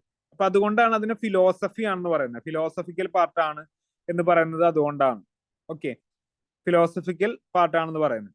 അപ്പോ ബാക്കി ഉള്ളതെന്ന് വെച്ച് കഴിഞ്ഞാൽ സ്ട്രക്ചറൽ പാർട്ടൊക്കെ ഉണ്ട്. ഇപ്പോ ഈ പറയുന്ന പ്രസിഡന്റ്, വൈസ് പ്രസിഡന്റ്, ഗവർണർ, അവരുടെ ഒക്കെ കാര്യങ്ങളൊക്കെ പറയുന്നത് അതൊക്കെ സ്ട്രക്ചറാണ്, ഗവൺമെന്റ് സ്ട്രക്ചർ എങ്ങനെയാണെന്നൊക്കെ പറയുന്നത്. അപ്പൊ അതിന് നമ്മൾ പറയുന്നത് സ്ട്രക്ചറൽ പാർട്ട് എന്നാ പറയാം. അപ്പൊ ഇവിടെ ഫിലോസഫിക്കൽ പാർട്ടിന്റെ ഒരു ഭാഗമാണ് ഈ പറയുന്ന DPSP എന്ന് പറയുന്നത്. അത്രേ പറഞ്ഞോളൂ. ഓക്കെ ആണോ?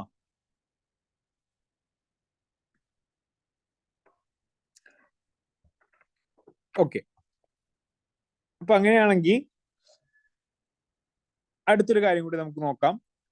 എന്തുകൊണ്ടാണ് DPSPs നോൺ ജസ്റ്റിസബിൾ ആയത്? അതായത് കോടതി ചെന്ന് ഇത് നേടിയെടുക്കാം എന്നുള്ള ഒരു വിചാരം നമുക്ക് വേണ്ട എന്ന് പറയുന്നതിന്റെ കാര്യം എന്താണെന്ന് വെച്ച് കഴിഞ്ഞാൽ പ്രധാനമായിട്ടും ഇത് ഫിനാൻഷ്യൽ കൺസ്ട്രെയിൻസ് ആണെന്ന് പറയാം. അതായത് ഇതിനകത്ത് പറഞ്ഞിരിക്കുന്ന ഒരുപാട് കാര്യങ്ങൾ നടത്തിയെടുക്കാനായിട്ട് നമുക്ക് ഫിനാൻസ് നല്ലോണം വേണം, അതുപോലെ തന്നെ അഡ്മിനിസ്ട്രേറ്റീവ് സ്റ്റാഫും നല്ല രീതിയിൽ വേണം. പെട്ടെന്നൊന്ന് ഓടി ചെന്നിട്ട് ഇപ്പൊ നിങ്ങളോട് ന്യൂട്രീഷൻ ഉള്ള ഫുഡ് കൊടുക്കാൻ സ്റ്റേറ്റിന് ബാധ്യത ഉണ്ടെന്ന് പറഞ്ഞു. സ്റ്റേറ്റ് ന്യൂട്രീഷൻ ഉള്ള ഫുഡ് കൊടുക്കാനായിട്ട് 5 രൂപയ്ക്ക് എല്ലാവർക്കും ന്യൂട്രീഷൻ ഉള്ള ഫുഡ് കൊടുക്കാൻ പറ്റുമോ? ഇല്ലല്ലോ. അപ്പൊ ഇതാണ് അതിന്റെ ഫിനാൻഷ്യൽ കൺസ്ട്രെയിൻ എന്ന് പറയുന്നത്. ഇതിനകത്ത് പറഞ്ഞിരിക്കുന്ന പല കാര്യങ്ങളും നടത്തിയെടുക്കാനായിട്ട് ഒരുപാട് പൈസ ചെലവുള്ളതാ. ദുട്ട് എന്ന് പറയുന്ന സാധനം നമ്മുടെ കയ്യിലില്ല. അപ്പൊ ഇങ്ങനെ ഇതൊക്കെ നടത്തിയെടുക്കും. അപ്പൊ അതിന് കുറെ റെസ്ട്രിക്ഷൻസ് ഉള്ളതുകൊണ്ടാണ് ഇത് കോടതി ചെന്ന് നടത്തിയെടുക്കാൻ പറ്റില്ല. അപ്പൊ കോടതി ചെന്ന് നടത്തിയെടുക്കാൻ പറ്റുന്നതാണെന്ന് എന്ത് ചെയ്യും? ഒരു പ്രാവശ്യം ഒരു ദിവസം കിട്ടിയില്ലെങ്കിൽ എല്ലാവരും നേരെ ഒരു പേപ്പർ എടുത്തിട്ട് കോടതിയിലേക്ക് ചെന്ന് അവിടെ ഇരുന്ന് സമരം ചെയ്യും. അപ്പൊ അത് പറ്റൂലാത്തത് കൊണ്ടാണ് DPSPs നോൺ ജസ്റ്റിസബിൾ ആണെന്ന് പറയുന്നത്, അല്ലെങ്കിൽ കോടതിയിൽ പോകാൻ പറ്റില്ല എന്ന് പറയുന്നതിന്റെ ഫസ്റ്റ് റീസൺ. പിന്നെ വേറെ ഒരു കാര്യം എന്ന് വെച്ച് കഴിഞ്ഞാൽ രണ്ടാമത്തെ ഒരു റീസൺ എന്ന് പറഞ്ഞിട്ടുണ്ടെങ്കിൽ ഇന്ത്യ ഇൻഡിപെൻഡന്റ് ആവുന്ന സമയത്ത് ഇന്ത്യക്ക് ഒരുപാട് പ്രശ്നങ്ങളുണ്ടായി. ഇപ്പൊ ഈ പറയുന്ന ക്ഷേമരാഷ്ട്രം എന്ന് പറയുന്നത് അന്നൊക്കെ ഒരു ഐഡിയ മാത്രമായിരുന്നു. അപ്പൊ അന്ന് ഒരുപാട് പ്രശ്നങ്ങൾ ഉണ്ടായിരുന്നതുകൊണ്ട് അതൊന്നും സോൾവ് ചെയ്യാണ്ട് നമുക്ക് ഈ പറയുന്ന ഐഡിയാസ് ഒന്നും നേടിയെടുക്കുക എന്ന് പറയുന്നത് പ്രാക്ടിക്കൽ ആയിരുന്നില്ല. അപ്പൊ അതുകൊണ്ട് കൂടി നമുക്ക് അന്ന് ഇതിനൊക്കെ കോടതിയിൽ പോകാൻ പാടില്ല എന്നൊക്കെ പറഞ്ഞിട്ട് അന്ന് നോട്ട് എൻഫോഴ്സിബിൾ ബൈ കോർട്ട് എന്ന് പറഞ്ഞിട്ട് നമ്മൾ ഉത്തരവ് ഇറക്കി വെച്ചു.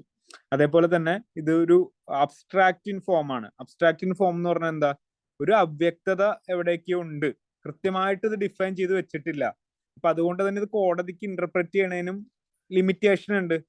ഫണ്ടമെന്റൽ റൈറ്റിൽ എന്താണ് ഒരു അൺടച്ചബിലിറ്റി എന്ന് പറയുന്ന ഒരു കാര്യം ഉണ്ടെങ്കിൽ അതിനെ നമുക്ക് ഡിഫൈൻ ചെയ്ത് പറയാൻ പറ്റും, കോടതിക്ക് ഇന്റർപ്രറ്റ് ചെയ്യാൻ പറ്റും. ഇന്ന കാര്യം അൺടച്ചബിലിറ്റിയുടെ കീഴിൽ വരുന്നതാണ് എന്ന് വേണമെന്നുണ്ടെങ്കിൽ കോടതിക്ക് പറയാം. പക്ഷെ ഇവിടെ പറഞ്ഞിരിക്കുന്ന കാര്യങ്ങളിൽ പല സമയത്തും കോൺട്രഡിക്ഷൻസ് വരുമ്പോൾ അത് പ്രശ്നമാവും എന്ന് വെച്ച് കഴിഞ്ഞാൽ വ്യക്തമായിട്ടൊരു ഡെഫിനിഷൻ ഇതിന് വേണ്ടിയിട്ട് കൊടുക്കാൻ പറ്റില്ല. അങ്ങനത്തെ കാര്യങ്ങളൊക്കെ ഇതിനകത്ത് ഉണ്ട്. അപ്പൊ അതുകൊണ്ട് ആ ഒരു റീസൺ കൊണ്ടും കോടതിക്ക് അത് ഇന്റർപ്രറ്റ് ചെയ്യാനുള്ള ബുദ്ധിമുട്ട് കാരണം ഇത് നോട്ട് കോടതിയിൽ പോകാനായിട്ട് പറ്റില്ല എന്നുള്ളത് പറഞ്ഞു വെച്ചേക്കാം. അതേപോലെ തന്നെ ചില കാര്യങ്ങൾ ഇംപ്ലിമെന്റ് ചെയ്യാനായിട്ട് നമ്മുടെ സമൂഹത്തിലുള്ള ആളുകളുടെയും കൂടി സമ്മതം വേണം. അപ്പൊ അതിന്റെ ഒരു എക്സാമ്പിൾ പറയുകയാണെന്നുണ്ടെങ്കിൽ ഇപ്പോ എല്ലാവർക്കും equal pay for equal work എന്ന് പറഞ്ഞിട്ടുള്ള ഒരു കാര്യം. ഇപ്പോ അതിന്റെ ഒരു എക്സാമ്പിൾ പറയുകയാണെന്നുണ്ടെങ്കിൽ നമ്മൾ സിനിമ ഫീൽഡ് എടുക്കുക. ഇപ്പൊ എപ്പോഴും നമ്മൾ റീലിലും ഇതിനകത്ത് കാണുന്നതാ, നായിക നടിമാർക്ക് ഫസ്റ്റ് ഏറ്റവും ഇമ്പോർട്ടന്റ് ആയിട്ട് നായകന്മാരുടെ തുല്യമായിട്ടുള്ള ഒരു വേതനം കൊടുക്കണം എന്നുള്ള കാര്യം. അത് പോസിബിൾ ആവുന്ന കാര്യമാണോ? ഇപ്പൊ അവര് ഈക്വലി വർക്ക് ചെയ്യുന്നുണ്ടാവും ചിലപ്പോ നായകന്റെ ഈക്വലി വർക്ക് ചെയ്യുന്നുണ്ടാവും. പക്ഷെ അവർക്ക് ആ ഒരു നായകന് ഇപ്പൊ മോഹൻലാലും എക്സാമ്പിൾ പറയുകയാണെന്നുണ്ടെങ്കിൽ മോഹൻലാലും ഇവിടെ ഇപ്പൊ പുതുമുഖമായിട്ട് വന്നിട്ടുള്ള മമിത ബൈജു, ഇവർ രണ്ടുപേർക്കും ഒരേ സാലറി കൊടുക്കണം എന്ന് പറഞ്ഞിട്ടുണ്ടെങ്കിൽ ഇവർ രണ്ടുപേരും ചിലപ്പോ ഒരേ ജോലി ആയിരിക്കും ചെയ്തിട്ടുണ്ടാവുക. മോഹൻലാൽ ചിലപ്പോ മമിതയുടെ അത്ര പോലും ചിലപ്പോ വർക്ക് ചെയ്തിട്ടുണ്ടാവില്ല, ഫോർ എക്സാമ്പിൾ. പക്ഷെ സാലറി കൂടുതൽ കിട്ടുക മോഹൻലാലിനാണ്, മമിതയ്ക്ക് കുറവാ കിട്ടുള്ളൂ. അതിന്റെ റീസൺ എന്ന് പറഞ്ഞാൽ എന്താ? സ്ത്രീകൾക്ക് കഴിവില്ലാഞ്ഞിട്ടൊന്നുമല്ല, ആ സിനിമ വിറ്റ് പോകണമെന്നുണ്ടെങ്കിൽ ഈ ആള് വേണം, മോഹൻലാൽ വേണം എന്നതുകൊണ്ടാണ്. എക്സ്പീരിയൻസ് മാത്രമല്ല, അതിന്റെ സ്റ്റാർ വാല്യൂ ആണ്. ആ സിനിമ മമിത ബൈജുവിന്റെ ഒരു സിനിമയാന്ന് പറഞ്ഞു കഴിഞ്ഞാൽ പോയി ആരും കാണാനുണ്ടാവില്ല. മോഹൻലാലിന്റെ സിനിമ എന്ന് പറഞ്ഞാൽ ആള് കയറുള്ളൂ. അതിനകത്താണ് കാര്യം. അപ്പോ അങ്ങനെ ഇരിക്കുന്ന ഒരു സാഹചര്യത്തില് നമുക്ക് എന്ത് ചെയ്യാൻ പറ്റില്ല? മമിത ബൈജുവിനും മോഹൻലാലിനും ഒരേപോലത്തെ സാലറി കൊടുക്കാൻ പറ്റില്ല. അപ്പൊ അത് അങ്ങനെ കൊടുത്തു കഴിഞ്ഞാൽ പ്രശ്നം ഉണ്ടാവും. അപ്പൊ അങ്ങനെ സ്റ്റേറ്റ് പറയാണ് നാളെ തൊട്ട് ഈ പറയുന്ന മമിതയ്ക്കും മഞ്ജു വാര്യർക്കും ഇന്ദ്രൻസിനും സലിം കുമാറിനും എല്ലാവർക്കും ഈക്വൽ ആയിട്ട് ഒരേ രീതിയിൽ സാലറി കൊടുത്തോളണം സിനിമയില് എന്ന് പറഞ്ഞു കഴിഞ്ഞാൽ ഇവിടെ പ്രശ്നമാവൂലേ? അപ്പൊ അങ്ങനത്തെ കാര്യങ്ങൾ ആവുന്ന സമയത്ത് അവിടെ എല്ലാവരുടെ ഒരു അനുമതിയും കാര്യങ്ങളൊക്കെ വേണം. അത് എപ്പോഴും നടത്തിയെടുക്കുക എന്ന് പറഞ്ഞാൽ പോസിബിൾ ആയിട്ടുള്ള കാര്യമല്ല എന്ന് പറയും. അപ്പൊ അതും കൂടി കൂട്ടിയിട്ടാണ് നമ്മൾ ഈ പറയുന്ന DPSPs എന്ന് പറഞ്ഞാൽ നോൺ ജസ്റ്റിസബിൾ ആണ് എന്ന് പറയുന്നത്. മനസ്സിലായോ 4 കാര്യങ്ങൾ എന്തൊക്കെയാണെന്നുള്ളത്? കാണപ്പഴം പഠിക്കണ്ട, നമുക്ക് ഇന്റർവ്യൂവിനൊക്കെ പോകുന്ന സമയത്ത് ആരെങ്കിലും ചോദിച്ചു കഴിഞ്ഞാൽ പറയാനുള്ള ഉത്തരങ്ങൾ മാത്രമാണ് കേട്ടോ. അറിഞ്ഞിരിക്കാൻ വേണ്ടിയിട്ട് പറഞ്ഞുള്ളൂ.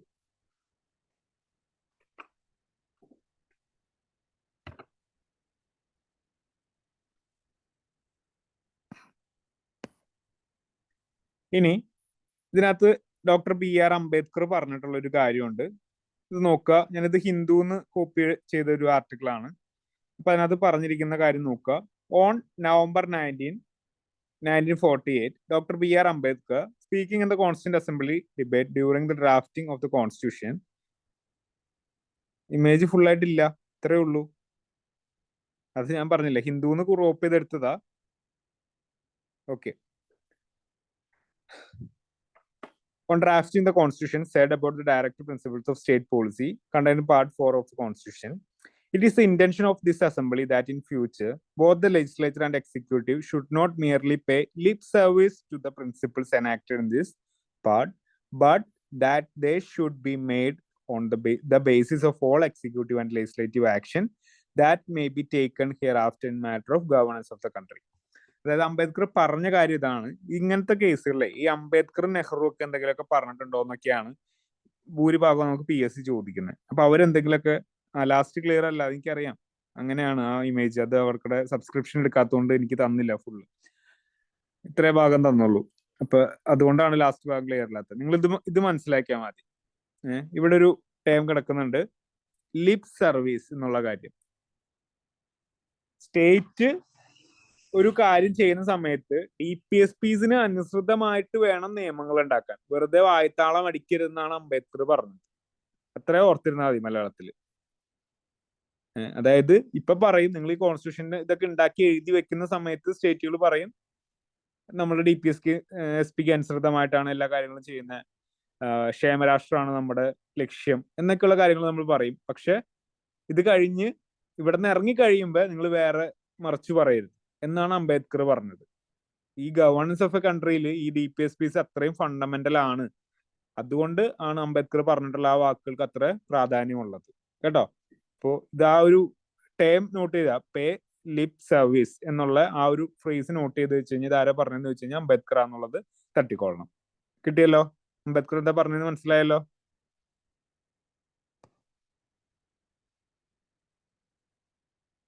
അംബേദ്കർ 37 തന്നെ.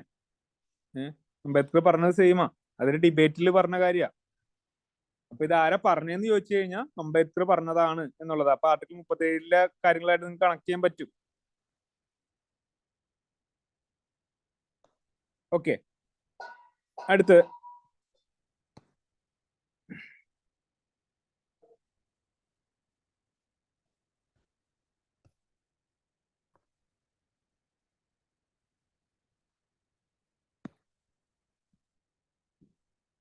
അടുത്തത്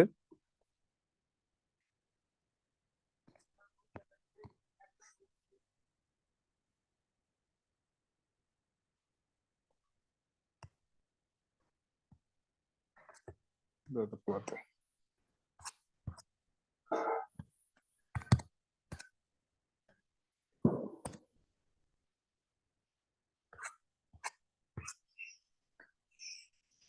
ഇവിടെ നോക്ക്, അടുത്തൊരു ക്വസ്റ്റ്യൻ.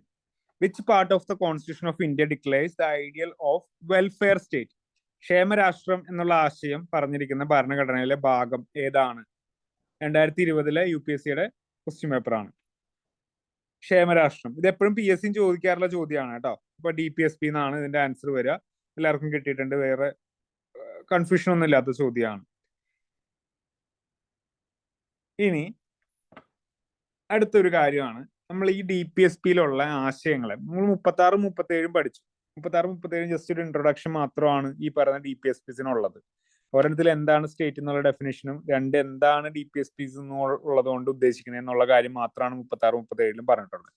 ഇനി നമ്മൾ അക്കാദമിക് പർപ്പസിന് വേണ്ടിയിട്ട്, ശരിക്കും കോൺസ്റ്റിറ്റ്യൂഷനിൽ ഇല്ല, അക്കാദമിക്കലി നമുക്ക് പഠിക്കാനുള്ള ഒരു എളുപ്പത്തിന് വേണ്ടിയിട്ട് നമ്മൾ DPSPസിനെ ക്ലാസിഫൈ ചെയ്തിട്ടുണ്ട് 3 തരത്തില്. ഒന്ന് സോഷ്യലിസ്റ്റിക് പ്രിൻസിപ്പിൾസ് എന്ന് പറയും. അതായത് സോഷ്യലിസ്റ്റിക് ആശയങ്ങൾ മുൻനിർത്തി അതിന് ഇമ്പോർട്ടൻസ് കൊടുത്തിട്ടുള്ള ആശയങ്ങളെയാണ് സോഷ്യലിസ്റ്റിക് പ്രിൻസിപ്പിൾസ് എന്ന് പറയാം. സോഷ്യലിസം എന്ന് പറഞ്ഞാൽ എന്താ ഐഡിയ? സോഷ്യലിസം എന്ന് പറഞ്ഞാൽ എന്താ? നമ്മൾ എക്കണോമിക്സ് പഠിച്ച സമയത്ത്, എക്കണോമിക്സ് ഞാൻ നിങ്ങൾക്ക് എടുത്തില്ലല്ലേ? ഓക്കെ, എന്നാലും ഇത് കേട്ടിട്ടുണ്ടാവല്ലോ. വിവേക് സാർ പറഞ്ഞു തന്നോ സോഷ്യലിസം എന്താന്ന് പറഞ്ഞു തന്നോ?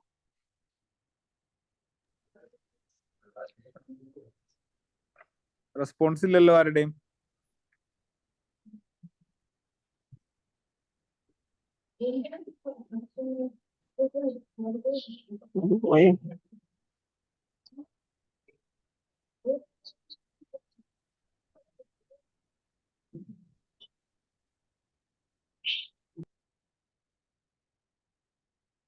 ഓർമ്മയില്ല. Equally of distribution of wealth അല്ലേ? പൊതുമേഖല. ഓർമ്മയില്ല. നിങ്ങൾക്ക് അതൊന്നും എടുത്തിട്ടില്ലല്ലേ? കമ്മ്യൂണിസം, ക്യാപിറ്റലിസം, മിക്സഡ് എക്കോണമി, ഇതൊന്നും എടുത്ത് എത്തിയോ? വിവേക് സാർ എത്തിയോ അത്?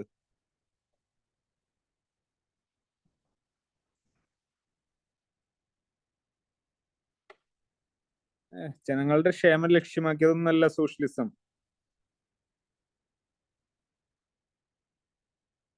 ഒറ്റ വേർഡിൽ ആൻസർ പറയുകയാണെന്നുണ്ടെങ്കിൽ ഓക്കെ, ഞാൻ പറഞ്ഞുതരാം.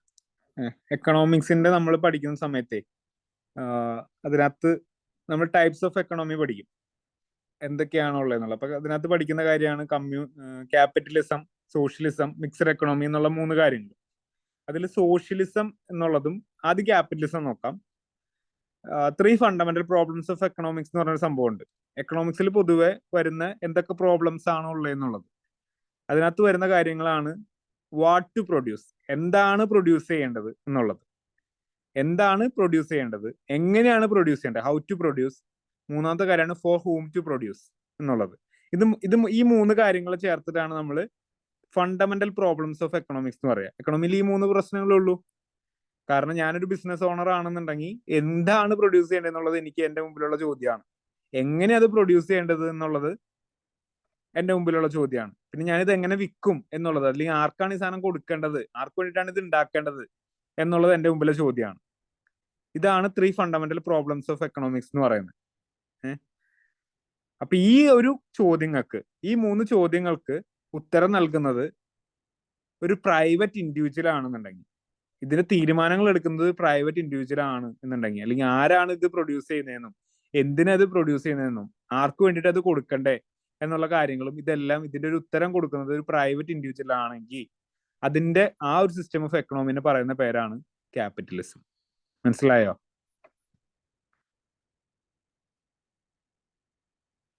മനസ്സിലായോ ക്യാപിറ്റലിസം എന്താന്ന്?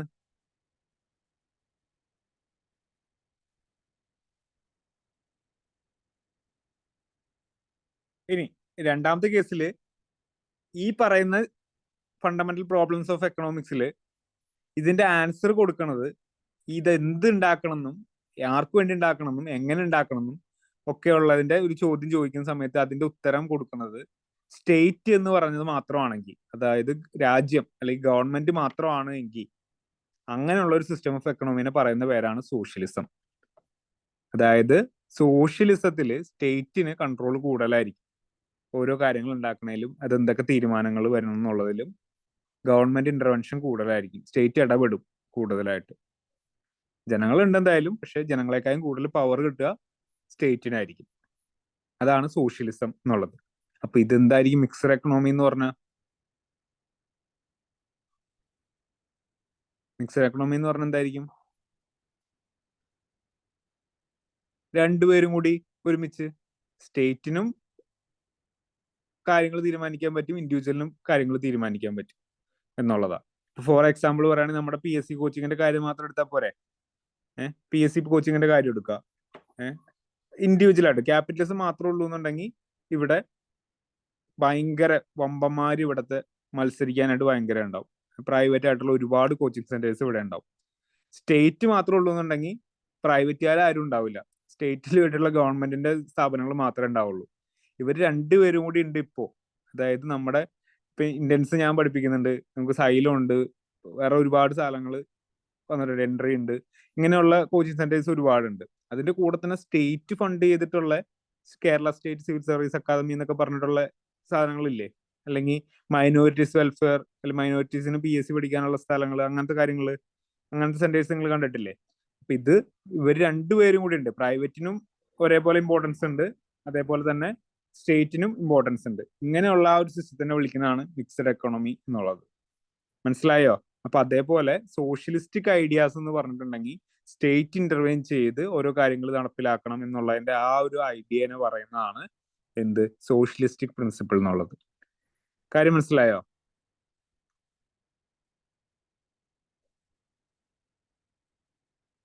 അതെന്താടാ നിങ്ങൾ റെസ്പോണ്ട് ചെയ്യാത്ത? ഒന്നാമത്തേല് പാർട്ടിസിപ്പൻസ് ഭയങ്കര കുറവാ, എന്നിട്ടും അതിനാ ഉള്ളവര് തന്നെ മറുപടി മര്യാദക്ക് പറയുന്നില്ല എന്ന് വെച്ചാ. ഓക്കെ,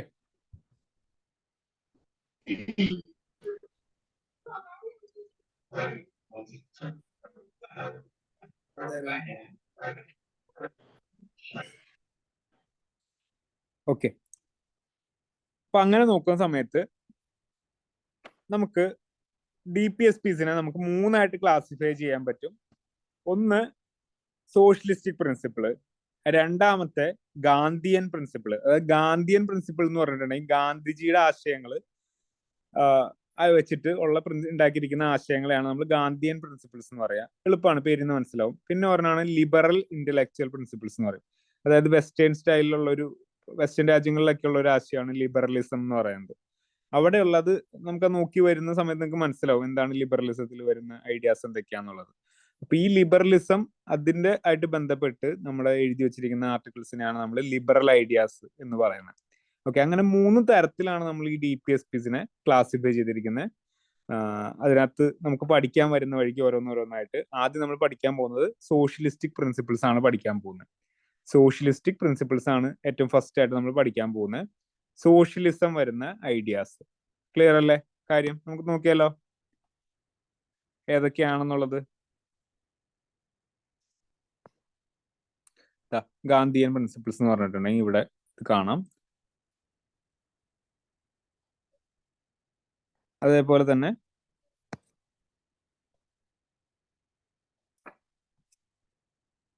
ലിബറൽ ഇന്റലക്ച്വൽ പ്രിൻസിപ്പിൾസ് ഉണ്ട്. വാ, നമുക്ക് ഏറ്റവും ഫസ്റ്റത്തെ സോഷ്യലിസ്റ്റിക് പ്രിൻസിപ്പിൾ നോക്കാം. ആർട്ടിക്കിൾ 38. സമയത്ത് 10 മണിയാവാറായി. ഈ ഒരു ആർട്ടിക്കിൾ കൂടി പഠിച്ചു കഴിഞ്ഞാൽ നമുക്ക് നിർത്താം. ഓക്കെ, അപ്പൊ ആർട്ടിക്കിൾ 38 നമുക്ക് പറയുന്നത് രണ്ട് കാര്യങ്ങളാണ് നമുക്ക് പറയുന്നത്. എന്തൊക്കെയാണെന്ന് നമുക്ക് നോക്കാം. ആർട്ടിക്കിൾ 38 രണ്ട് കാര്യങ്ങളാണ് പറയുന്നത്. അതിന്റെ ഹെഡിങ് ഒന്ന് നിങ്ങൾ വായിച്ചു നോക്കി.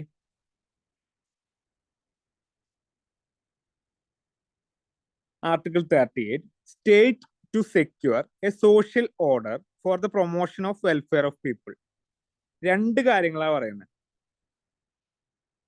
നോക്കുക, first one, the state shall strive to promote the welfare of people by securing and protecting as effectively as it may a social order in which justice, social, economic, and political shall inform all the institutions of the national life. ഇവിടെ മൂന്ന് കാര്യങ്ങൾ പറയുന്നത്. ഒന്ന്, നമുക്ക് എന്ത് വേണം? ഒരു social order വേണം. ഒരു സോഷ്യൽ ഓർഡർ എന്ന് പറയുന്നത് എന്താ? ഒരു സാമൂഹിക ക്രമം വേണം. സാമൂഹിക ക്രമം എന്തടിസ്ഥാനത്തിലാണ് ഈ പറയുന്ന സാമൂഹിക ക്രമം വേണ്ടത്? ജസ്റ്റിസിന്റെ അടിസ്ഥാനത്തിൽ. ജസ്റ്റിസിന്റെ അടിസ്ഥാനത്തിൽ. ആ ജസ്റ്റിസ് എന്ന് പറയുന്നത് നമ്മൾ ആമുഖത്തില്, ഭരണഘടനയിലെ ആമുഖം പഠിച്ച സമയത്ത് നമ്മൾ പഠിച്ചു. അതേ കാര്യങ്ങളാണ് social, economic and political justice. ഈ മൂന്ന് കാര്യങ്ങളിൽ ഊന്നിയിട്ടുള്ള ഒരു സോഷ്യൽ ഓർഡർ കൊണ്ടുവരണം. അത് എന്തിനാന്ന് ചോദിച്ചു കഴിഞ്ഞാൽ വെൽഫെയർ ഓഫ് ദ പീപ്പിൾ ആണ് അതിന്റെ ഉത്തരം. അപ്പൊ ഇതാണ് കൊണ്ടുവരേണ്ട ഫസ്റ്റത്തെ കാര്യം. 38-ലെ ഫസ്റ്റ് കാര്യം, ആർട്ടിക്കിൾ 38-ലെ ഫസ്റ്റ് കാര്യം പറയുന്നത് ഇതാണ്. നമ്മുടെ സമൂഹത്തിൽ ഒരു സോഷ്യൽ ഓർഡർ വേണം. ആ സോഷ്യൽ ഓർഡർ എന്ത് പ്രകാരമായിരിക്കണം? ജസ്റ്റിസിനെ ഓറിയന്റ് ചെയ്തിട്ടുള്ള ഒരു സോഷ്യൽ ഓർഡർ ആയിരിക്കണം.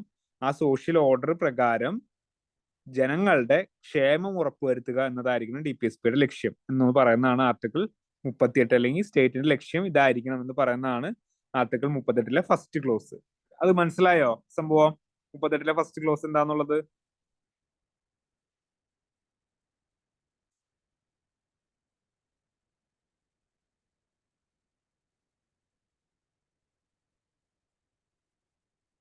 ഭാവിക്ക് എന്താ മനസ്സിലാവാത്ത? ഭാവി,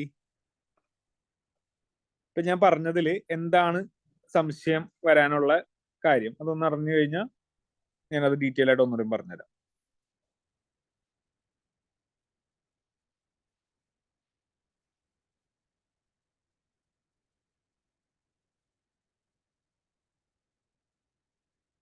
പോയോ?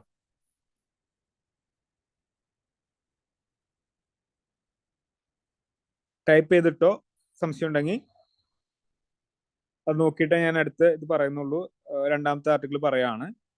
ടൈപ്പ് ചെയ്തിട്ടോളണം കേട്ടോ. ഭാവിക്ക് എന്താണ് അതിനകത്ത് പറയാനുള്ള, മനസ്സിലാവാത്ത എന്താന്ന് വെച്ച് കഴിഞ്ഞാൽ എഴുതിട്ടേക്കണം കേട്ടോ. ഓക്കെ, രണ്ടാമത്തെ കേസ് എന്ന് പറയുന്നത് നോക്കുക.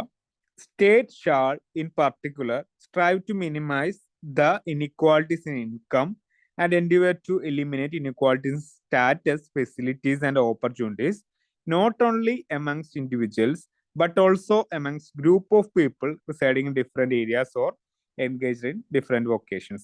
അതായത് the state maximum inequalities minimise ചെയ്യണം. 4 കാര്യങ്ങളുള്ള ഇനിക്വാളിറ്റീസ് മിനിമൈസ് ചെയ്യാനായിട്ട് സ്റ്റേറ്റ് പരിശ്രമിക്കണം എന്നാണ് പറയുന്നത് രണ്ടാമത്തെ കാര്യത്തിൽ. ഏതൊക്കെയാണ് 4 കാര്യങ്ങൾ എന്ന് വെച്ച് കഴിഞ്ഞാൽ, ഒന്ന് ഇൻകം, വരുമാനത്തിന്റെ കാര്യത്തിലുള്ള ഒരു ഇനിക്വാളിറ്റി കുറയ്ക്കണം. അതേപോലെ തന്നെ സ്റ്റാറ്റസിന്റെ കാര്യത്തിലുള്ള ഇനിക്വാളിറ്റി കുറയ്ക്കണം. അതേപോലെ തന്നെ എന്തെങ്കിലും ഫെസിലിറ്റീസ് അതിന്റെ കാര്യത്തിലുള്ള ഇനിക്വാളിറ്റി കുറയ്ക്കണം. അതേപോലെ തന്നെ ഓപ്പർച്യൂണിറ്റീസ്. ഈ 4 വേർഡ്സ് നോട്ട് ചെയ്ത് വെക്കുക. ഈ 4 എണ്ണമാണ് നിങ്ങൾക്ക് ഓർത്തിരിക്കാനുള്ള. അതാണ് 38(2)ലെ കാര്യം. Income, status, facilities and opportunities. Okay, ഇതിലുള്ള ഇൻകം, സ്റ്റാറ്റസ്, ഓപ്പർച്യൂണിറ്റീസ്, ഫെസിലിറ്റീസ്, ഈ 4 കാര്യത്തിലുള്ള ഇനിക്വാളിറ്റീസ് മിനിമൈസ് ചെയ്യാനായിട്ട് സ്റ്റേറ്റ് പരിശ്രമിക്കണം എന്നാണ് ഈ പറയുന്ന ആർട്ടിക്കിൾ 38-ലെ രണ്ടാമത്തെ കാര്യത്തിൽ പറയുന്നത്. ക്ലിയർ ആയോ?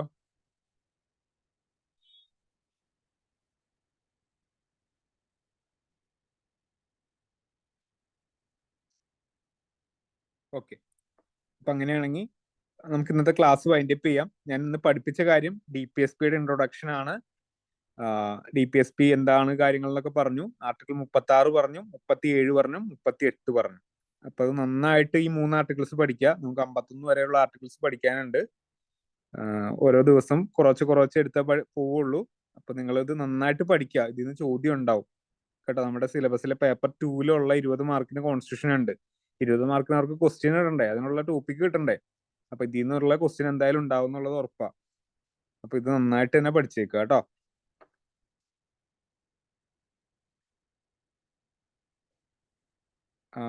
ഭവിയുടെ ഒരു ചോദ്യം ഉണ്ടായിരുന്നു, എന്താണ് അതിൽ നിന്ന് മനസ്സിലാവാത്തെന്നുള്ള. അത് ടെലഗ്രാമിൽ എനിക്ക് അയച്ചേക്കുക കേട്ടോ.